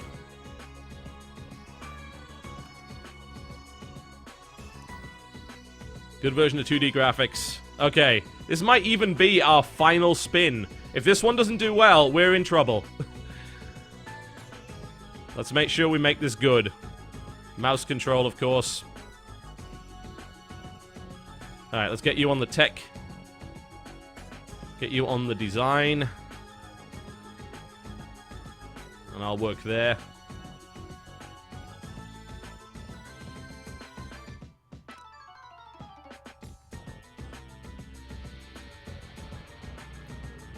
Biscuit Craft 2 is going to do well. It's not an official sequel. This is one of those rip-offs, just like the add-on packs for Diablo that weren't real. All about that AI.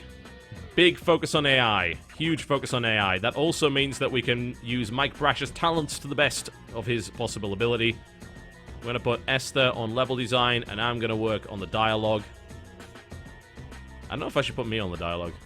Better AI level editor. No, man, we're not taking off the level editor. You can't make a strategy game without a map editor. You kidding me? You're a terrible, terrible game developer. What a suggestion. Man, typing the... Oh, no! Typing of the Biscuit has bugs. That nobody bought it anyway! We're losing fans over Typing of the Biscuit. I don't want to develop a patch for this thing.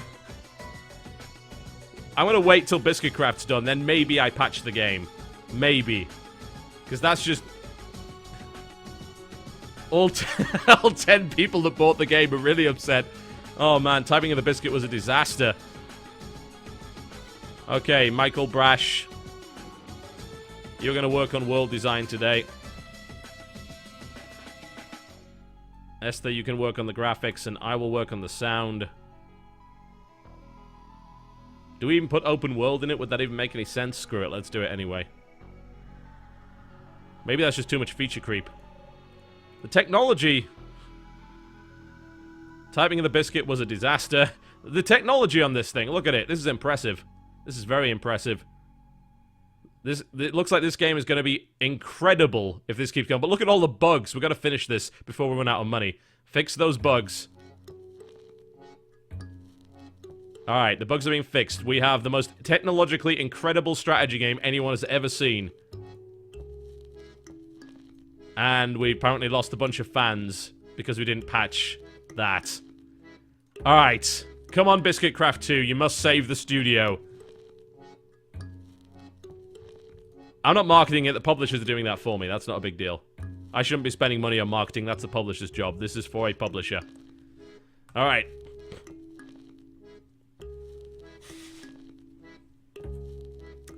Nicholas Gill, you do not deserve that extra money. You've done nothing for us. You are going on vacation. Come on, Biscuit Craft 2. We've got to get a good one here. 10 out of 10. 10 out of 10. This is the savior of the studio coming in right here. The best strategy game ever made. Look at that save. Now please, for the love of God, sell well. This is guaranteed nothing. Absolutely nothing. In the meantime, I'm going to do some contract work to try and keep up with things. Oh my god, this looks like it's going to sell really well. Let's do some contract work. Got 8 weeks to do that. We can totally do that. Look at the sales! Look at them! And over 1 million. We're looking for 2 million copies sold here at Biscuit Craft 2. The studio is saved. Genius. Total genius. A 9.5 on that one. Did very, very well. Now I think we need to start researching some new stuff. Let's research multiplayer. Another review. We're over 2 million copies. It's wonderful. Let's research some more stuff. Let's upgrade our technology. Let's increase our engine strength.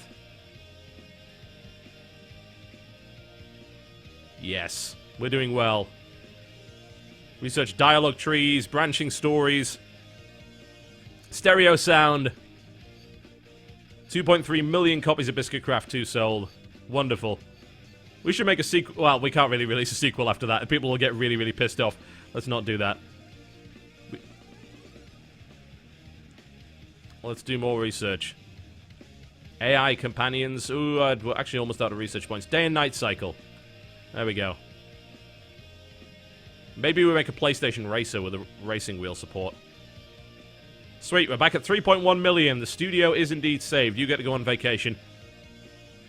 Let's research one more genre, maybe. Let's research the steering wheel. There we go. And then we'll redevelop the engine. You can train. She's going to up her design skill.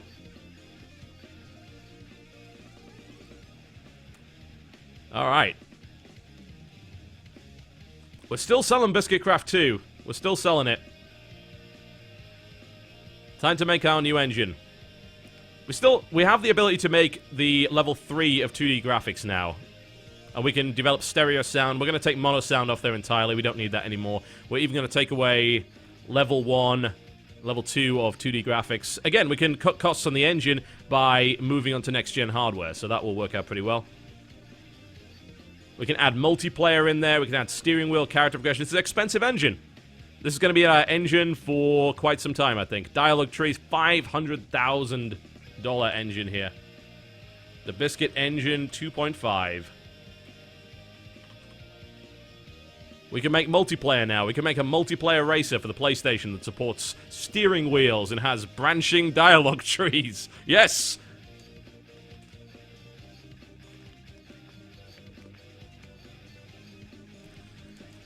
Look at that. Look at how sucky the publisher deal is. We sold 2.7 million copies of that game, and we only got 3.2 million.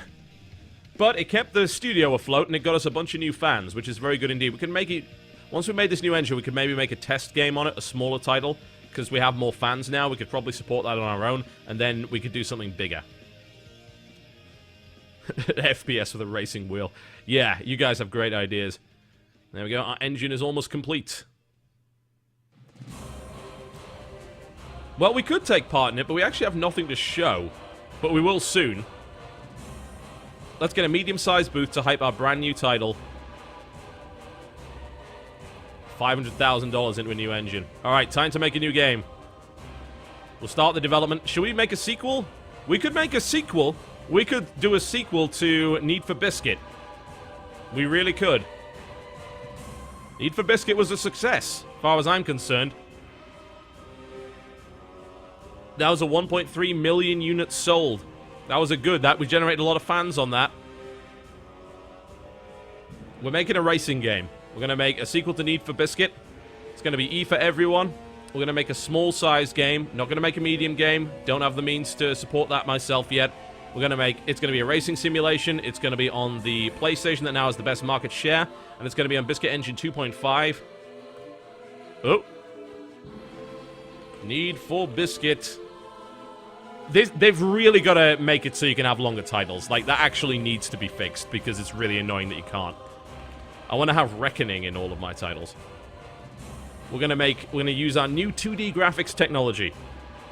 It's going to be amazing. It's going to have multiplayer. It's going to have stick support.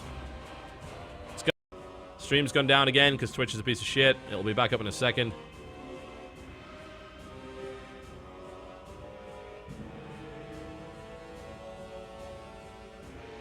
Stream will be back up in a second. Don't worry. Relax.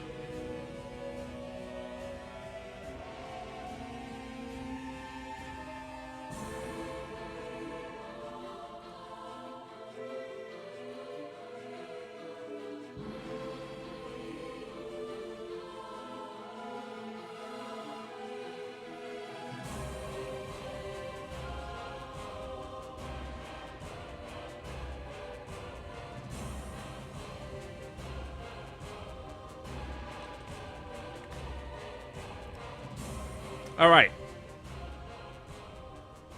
Let's make this work then. Big focus on the engine, gameplay. It supports save games, multiplayer, it's got cutscenes in it, it's got character progression, it's wonderful. It couldn't be better. Our first multiplayer title for the PlayStation. It's a pretty small game, but I think we'll do well. Big focus on level design and AI. Don't think we need a dialogue tree, because that would be kind of weird.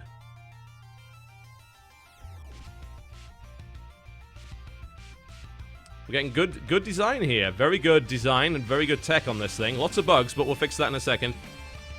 Stereo sound. We're going to focus on the sound this time around. It's going to be a really interesting sounding game. Now, with our new stereo sound capability and a day and night cycle. Don't think we need open world. That would be kind of weird. And as you can see, we are currently exhibiting Biscuit Craft 2 as well as Need for Biscuit 2 at the small Cynical Brit booth here. It's going to be wonderful. Damn right, day and night cycle in a racing game. You kidding me? It's Le Mans. Yes. It's going to be great. Alright, that was good marketing. Let's get more hype by marketing the game. I'm going to do magazines and demos for it. 67, 70 hype. The hype behind this is huge. Hype is going to go to 100. Maybe. Close to 100. Unfortunately, we have so many bugs in our game. Let's fix that first. And they just announced the Nintendo 64.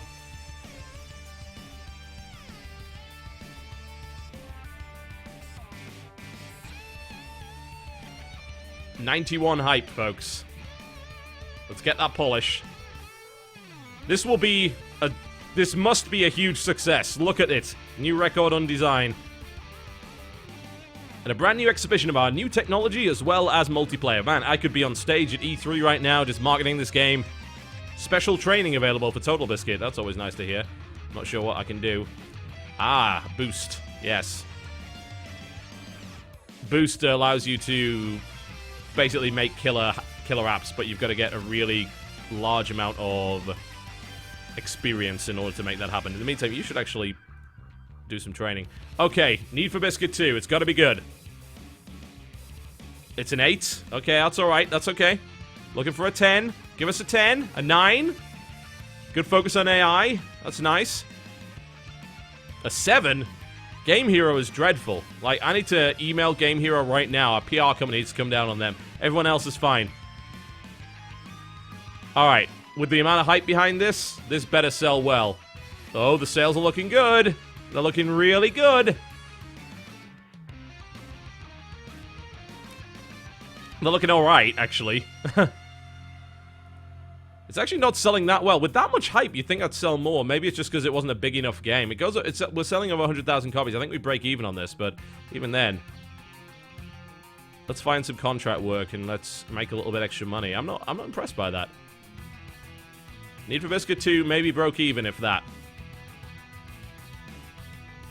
I don't know. I don't think that was so good. Maybe we just need to make a bigger game to interest people. I think we need to do more publisher work. Alright, let's find a publisher contract. In fact, let's send Mike Brash on vacation first before we do that. Oh, man. Well, piracy is a problem, it would seem. By the way, just want to point out this is not the pirated version of the game. Needless to say, piracy is an issue in the game. In the pirated version of the game, you will actually go bankrupt from piracy. That's a fact.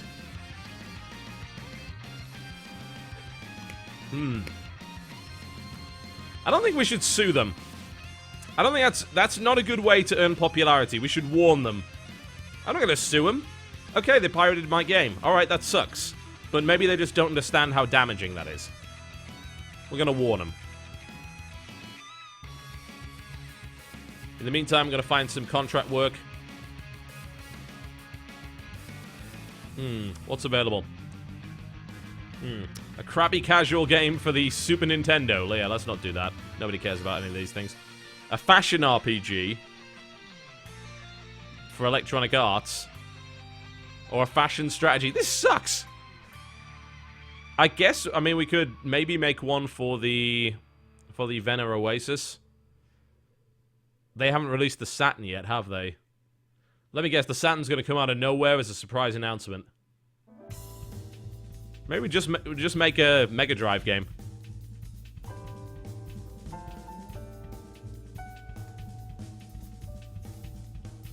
Fashion strategy.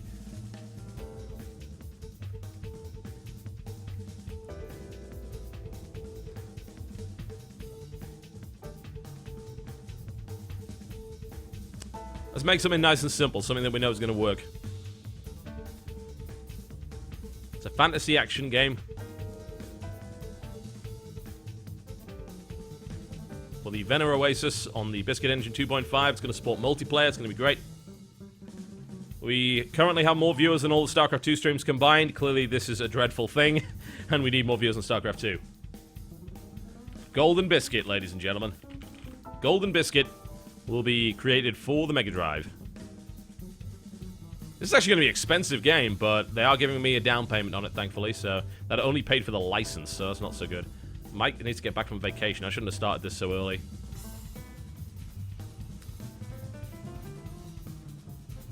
We'll support the gamepad. I don't think I want to put money into character progression here. I think we're going to make something reasonably simple. We can't have that many features. Huge focus on gameplay. Massive focus on gameplay. Esther can be responsible for that. I will work on the story and quests, and Nicholas Gill can work on the engine. Wait for Mike Brash to come back from vacation. We need something. That didn't sell as much. It almost made $1 million, but it's not good. I don't want to take multiplayer out of Golden Biscuit. We need that.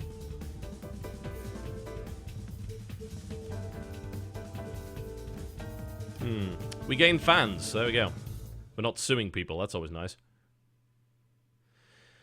Alright. Is Mike Brash back yet? I think he is. He's got to work on the AI for this game. Big focus on level design, maybe.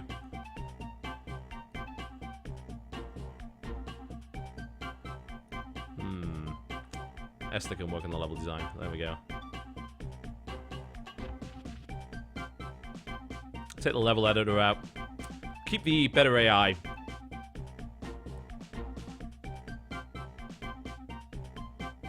Design's pretty good. The tech's pretty terrible. Ah, we should have made an RPG. Damn. 132,000 a month to actually... We might even have to fire someone here. It's too costly to keep him.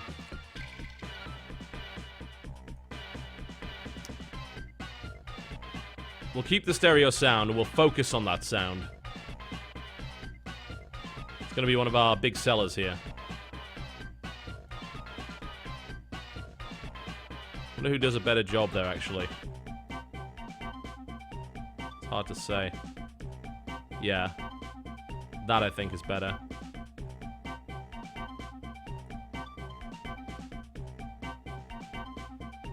Well, the design's really, really good. I'm not so convinced about the tech on this game, though. We'll see. Sound's about to finish up, and this should be alright. It's got a decent amount of hype behind it. I just gotta fix the bugs, and then we can get the thing out. I might still have to fire one of our guys, though. Alright, let's get this thing out. New record. And a new combo as well. Big bonus.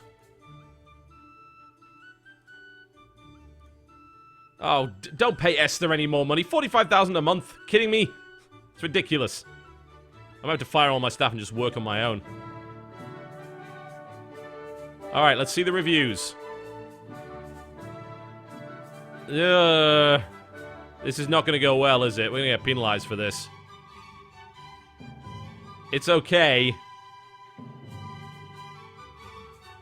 Not the worst game ever, but... Ugh. Well, I don't think that actually... I can't remember what the requirement was for that. We're selling a lot of copies, of course, but then again, it is through a publisher, so that's to be expected. Doesn't live up to expectations, so we get penalized for it again. I think we're going to have to fire a staff member. I'm sorry. Because this is not going to go well. We've got $1 million. We'll do a little bit more contract work while we're doing it. Make sure that we get this done. The problem is contract work doesn't make you enough money to keep the studio open, not by any stretch of the imagination. We're better off, like, making a small game. We need a new TotalBiscuit. You're right. We need a new TotalBiscuit. But on what format? On the N64? We could. We're getting to the point where we need better... We just flat out need better graphics, and we can't do it yet because we don't have 3D version 2. We might have to fire some staff, though. Maybe we make one more game. If this does badly, we have to fire a staff member.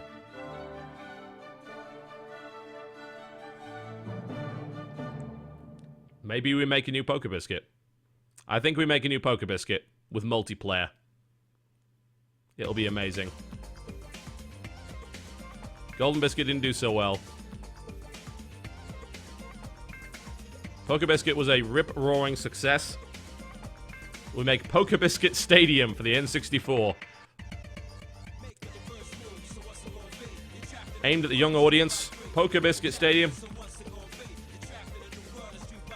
Sci-fi RPG.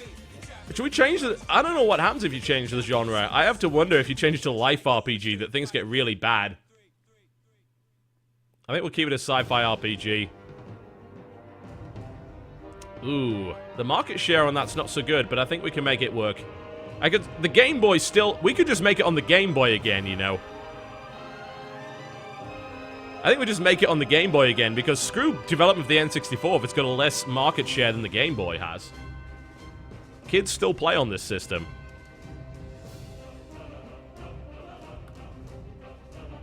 We're gonna make it for the Game Boy. It worked for Nintendo! TotalBiscuit Grey. And I also may have broken the menu. Oops. On the Biscuit Engine 2.5, so we'll up the graphical fidelity. Yeah, there is no rival handheld. Not right now, anyway. No DS, no PSP, no Game Boy Advance, nothing. It's still the Game Boy. Alright, 2D graphics version 3. We've got to up those graphics, otherwise it's not going to end up being any good. Big focus on gameplay. Keep the cutscenes, keep the linear story. We've got the open world available now. We need that character progression in there. It's going to be expensive, but I think this will be successful. We'll cut out the stuff we don't necessarily need.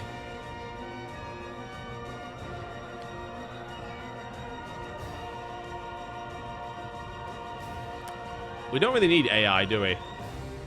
Better dialogue, better level design.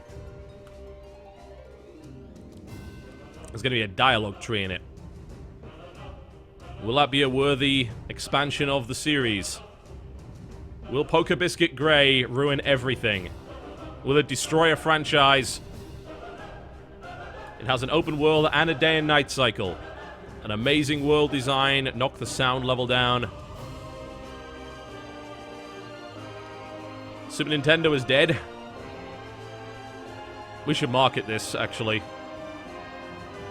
We'll do magazines and demos. There we go. Up the hype for it. The design and technology behind this game is looking really good. And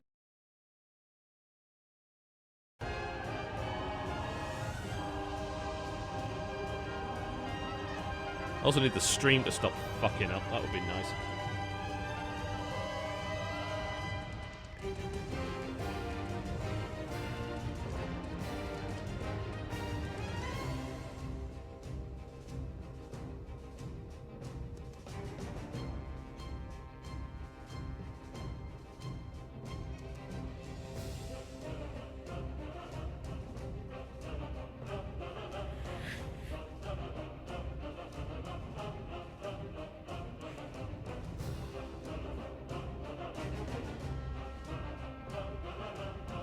Alright, is the stream back up? It looks like it is.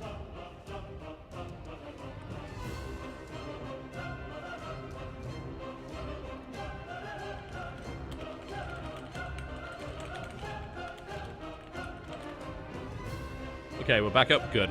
Alright, let's release TotalBiscuit Grey. Will it save the company, or will it be the thing which drives the franchise into the ground? Golden Biscuit has gone off sale now. TotalBiscuit Grey, come on! We need that as 10s. 9. It's good, it's good. Another 9. We may very well be back in the mix. There's a 10. Pokemon games always sell, every time. Come on, TotalBiscuit. And time just with E3. Look at that. Look at that genius timing right there.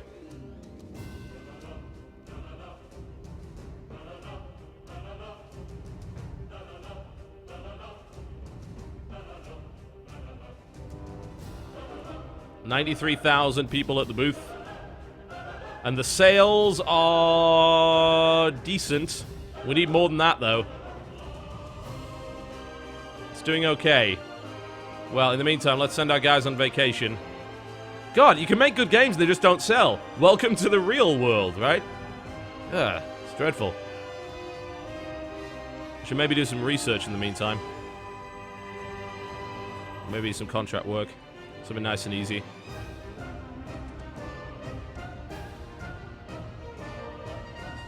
Simply iconic level design from start to finish. Come on, buy my game, it's amazing. What's wrong with you people? I tell ya.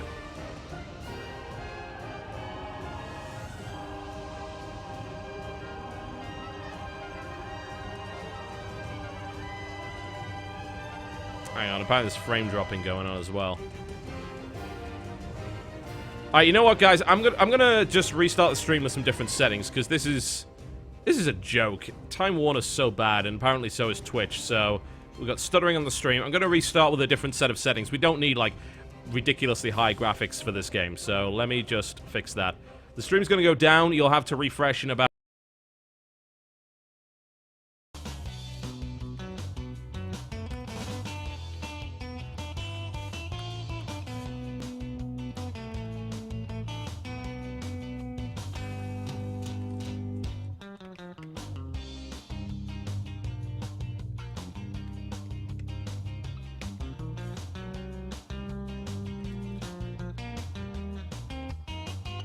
Alright. I've changed the settings around. This should make it a lot more stable. If it's still breaking, then it's definitely Twitch's fault, because I've now, like, cut the bandwidth by, like, 90%. Because, to be honest, you don't even need a high bandwidth for this game to work, so... should actually be fine. Alright. I think we should need to find a publishing deal. Build the fan base up a little bit more.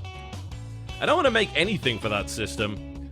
Apparently we could just make a casual government game for pretty much everything, but the royalty rate sucks! However... oh, any topic, any genre with a 9% royalty, which is still kind of bad, but it's not terrible for the PlayStation. With a minimum score of 5, we can make some shovelware! Should we make some shovelware? Yeah. Alright, we're gonna make some shovelware. We need money! We need money for the studio! Everyone's gonna make some shovelware every now and again. Make Metal Gear with a minimum score of 5, yeah. Any topic, any genre. Young.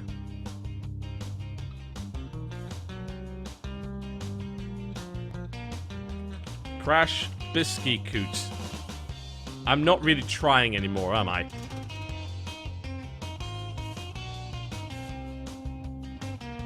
It's gonna be a... this is not remotely realistic of anything. It's gonna be a pirate action game. No, it's not. Terrible idea. He time traveled, right? It's fine. A time-traveling action game for the PlayStation.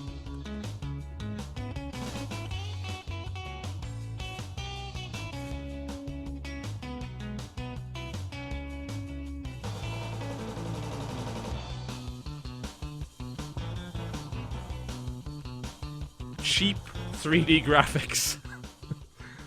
Hey, it's cheaper than developing good 2D, apparently. Oh, no. We need to patch the game. I will certainly patch the game. There's no way I'm not patching that. That would be... 70,000 to develop the patch. That's fine. I can do that. My other guys can work on the rest of it.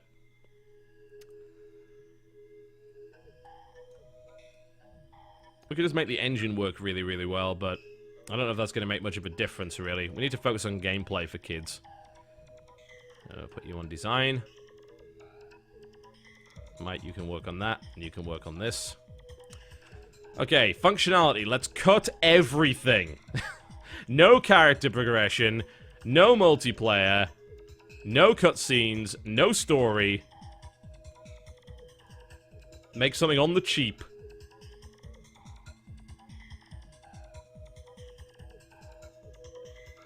I'll keep save games, that's alright. That seems reasonable. TotalBiscuit made over 1 million, so I guess that's not too bad.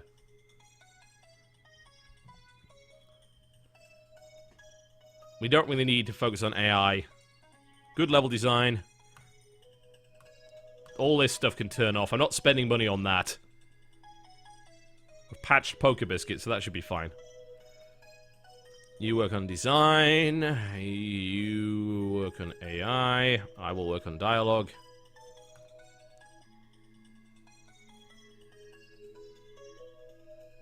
I'm killing childhoods right here. I'm turning Crash Bandicoot into a shovelware game. Sweet, we gain a bunch of fans from that. It's always good. Or more accurately, we don't lose them. If we have really good world design, then it will be a good game, right? Right?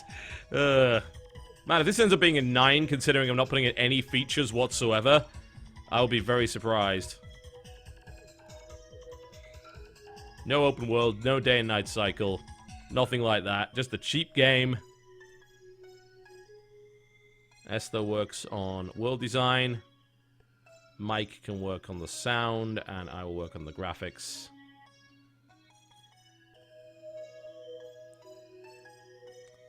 There's even hype behind this, if you can believe that. I should put out a small marketing campaign. It's like something really small. Oh no. Oh no, the Dreamcast. Oh dear. They actually skipped the Saturn entirely, wow. I guess they don't have much respect for that console. I don't blame them, really. Online play, yeah. If I know anything about the Dreamcast, making games for this would be a terrible idea. Funnily enough, this game actually seems to be turning out relatively well. Which is quite surprising. I guess we don't need all those features. Let's see. Let's see if this game actually works out well. Monthly costs are really high. Alright, let's release it. I should have just released it with bugs. Alright, let's see where this goes. Leveling up everything. Come on, salary increase, really? Good lord.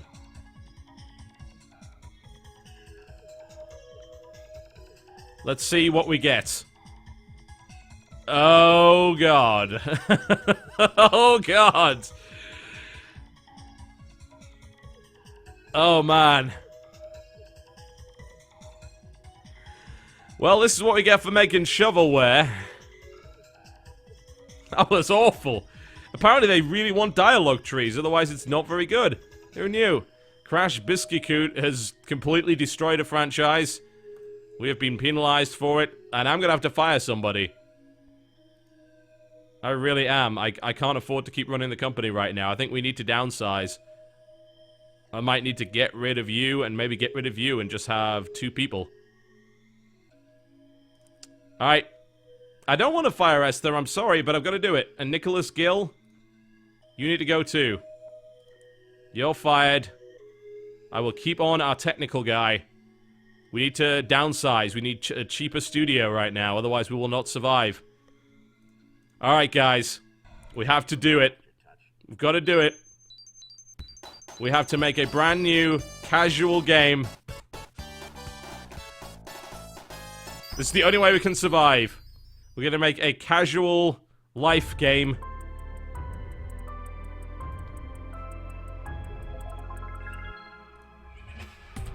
What should we develop it on? Let's make it for PC. PC actually has a good market share right now, and it's really cheap. We're making a Facebook game, right? Shut up. Shut up. We're gonna make it on the cheap. We're gonna call it Life of Biscuit. Or we could just call it Biscuitville, actually. Screw it. This could be SimCity or Farmville. Which would you prefer? We're gonna focus on amazing gameplay and nothing more than that. We must stay alive. The studio has to live on. There's basic 3D graphics.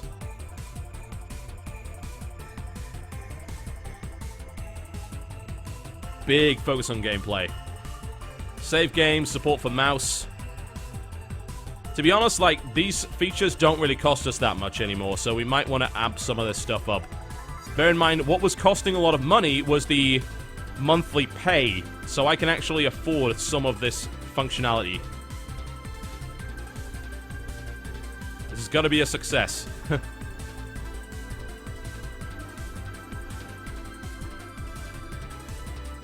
Since we have really good technical knowledge now, we should focus on level design and artificial intelligence rather than dialogues. That's not something we really have the skill for. We can up the AI, we can add a level editor in here. Biscuitville will be amazing.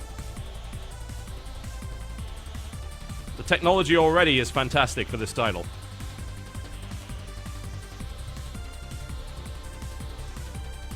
We can have a day and night cycle, we can have an open world in.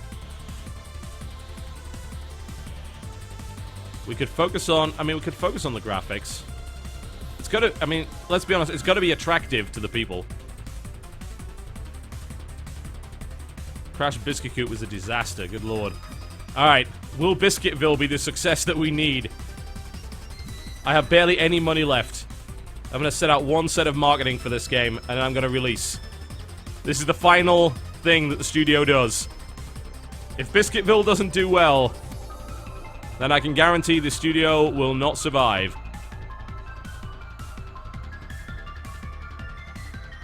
It is make or break time. We developed a cheap casual game.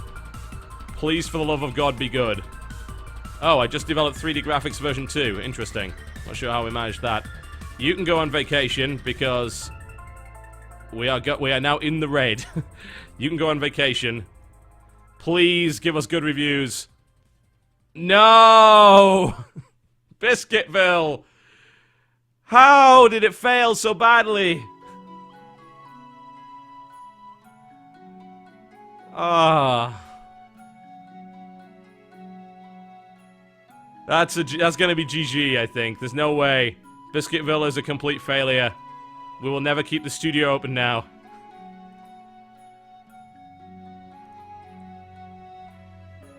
It's selling dreadfully. It's selling dreadfully. Oh no. We lost thousands of fans.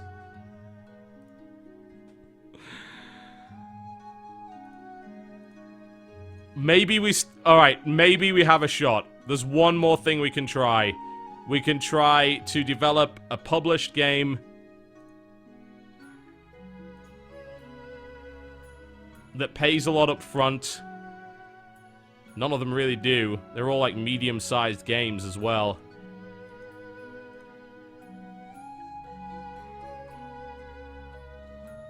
Or we try and make one more small game. We can go into 200,000 for a loan. And I think actually it would offer me a loan now as well if I were to go bankrupt here. So maybe we can make this work. Do we make one more game? Do we bank? Do we bank on the custard creaming to save the studio? We must do it. We have no choice. The custard creaming has to be done. We are in a death spiral right now. Oh, wow. Biscuitville, we lost $160,000 on. We lost $600,000 on Crash Biscuit. Oh, no. Poker Biscuit graded okay. We must rely... Oh, we could make a sequel to Biscuit Craft. Biscuit Craft did really well. Or we make a new custard creaming. Custard creaming actually cost way too much money to make. Like... No, I think we've got... No, we've got to do it. If we're going to go down, we're going to go down the way that we started this company, which is with custard creaming. Custard. Reckoning. For mature audiences only. Developed for PC. A pornographic time travel adventure.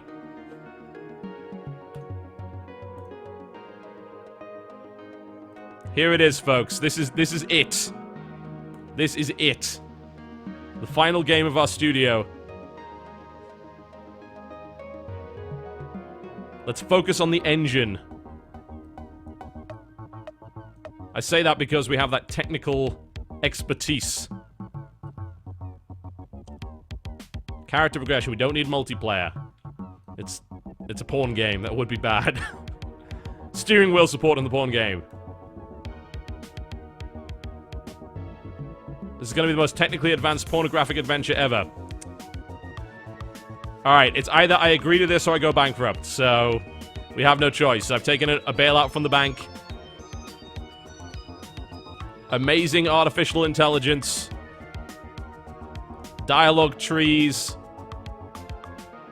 Everything you could possibly want. Custard Reckoning, you must do it.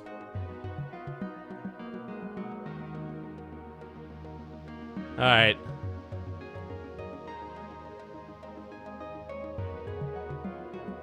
Let's make it balanced. Open world, day-night cycle, everything. Let's spend our last bit of cash on marketing this game. Make sure people know about it. Only thing we can do is advertise in magazines. Get the hype going. Biscuitville was a disaster. We need to fix those bugs. Quickly. Very quickly. Alright, release. This is actually the most technologically advanced porn game I've ever made. 81 tech rating on this one. Come on! Please, for the love of God. Oh, we released it on the day the Dreamcast came out. Great. Just great. Come on, Custard Reckoning. No! Ah. Oh.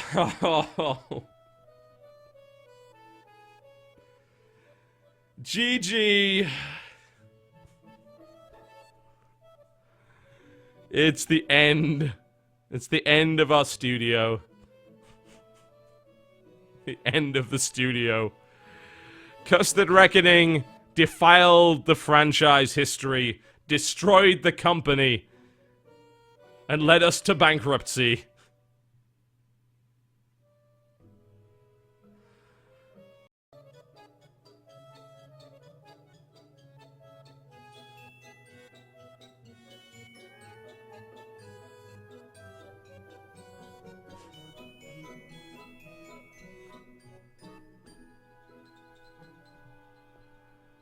Well, we can officially say Twitch or Time Warner is a piece of shit, whichever you prefer, because I have plenty of bandwidth now.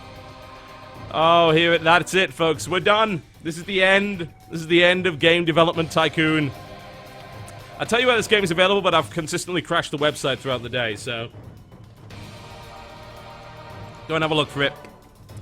It's pretty fun, as you can see. It's $8. Like, come on. Really? It's $8. Doesn't require a lot for that. Alright, I've got to go and get back to real work, folks. Thank you very much for watching the Game Development Tycoon stream.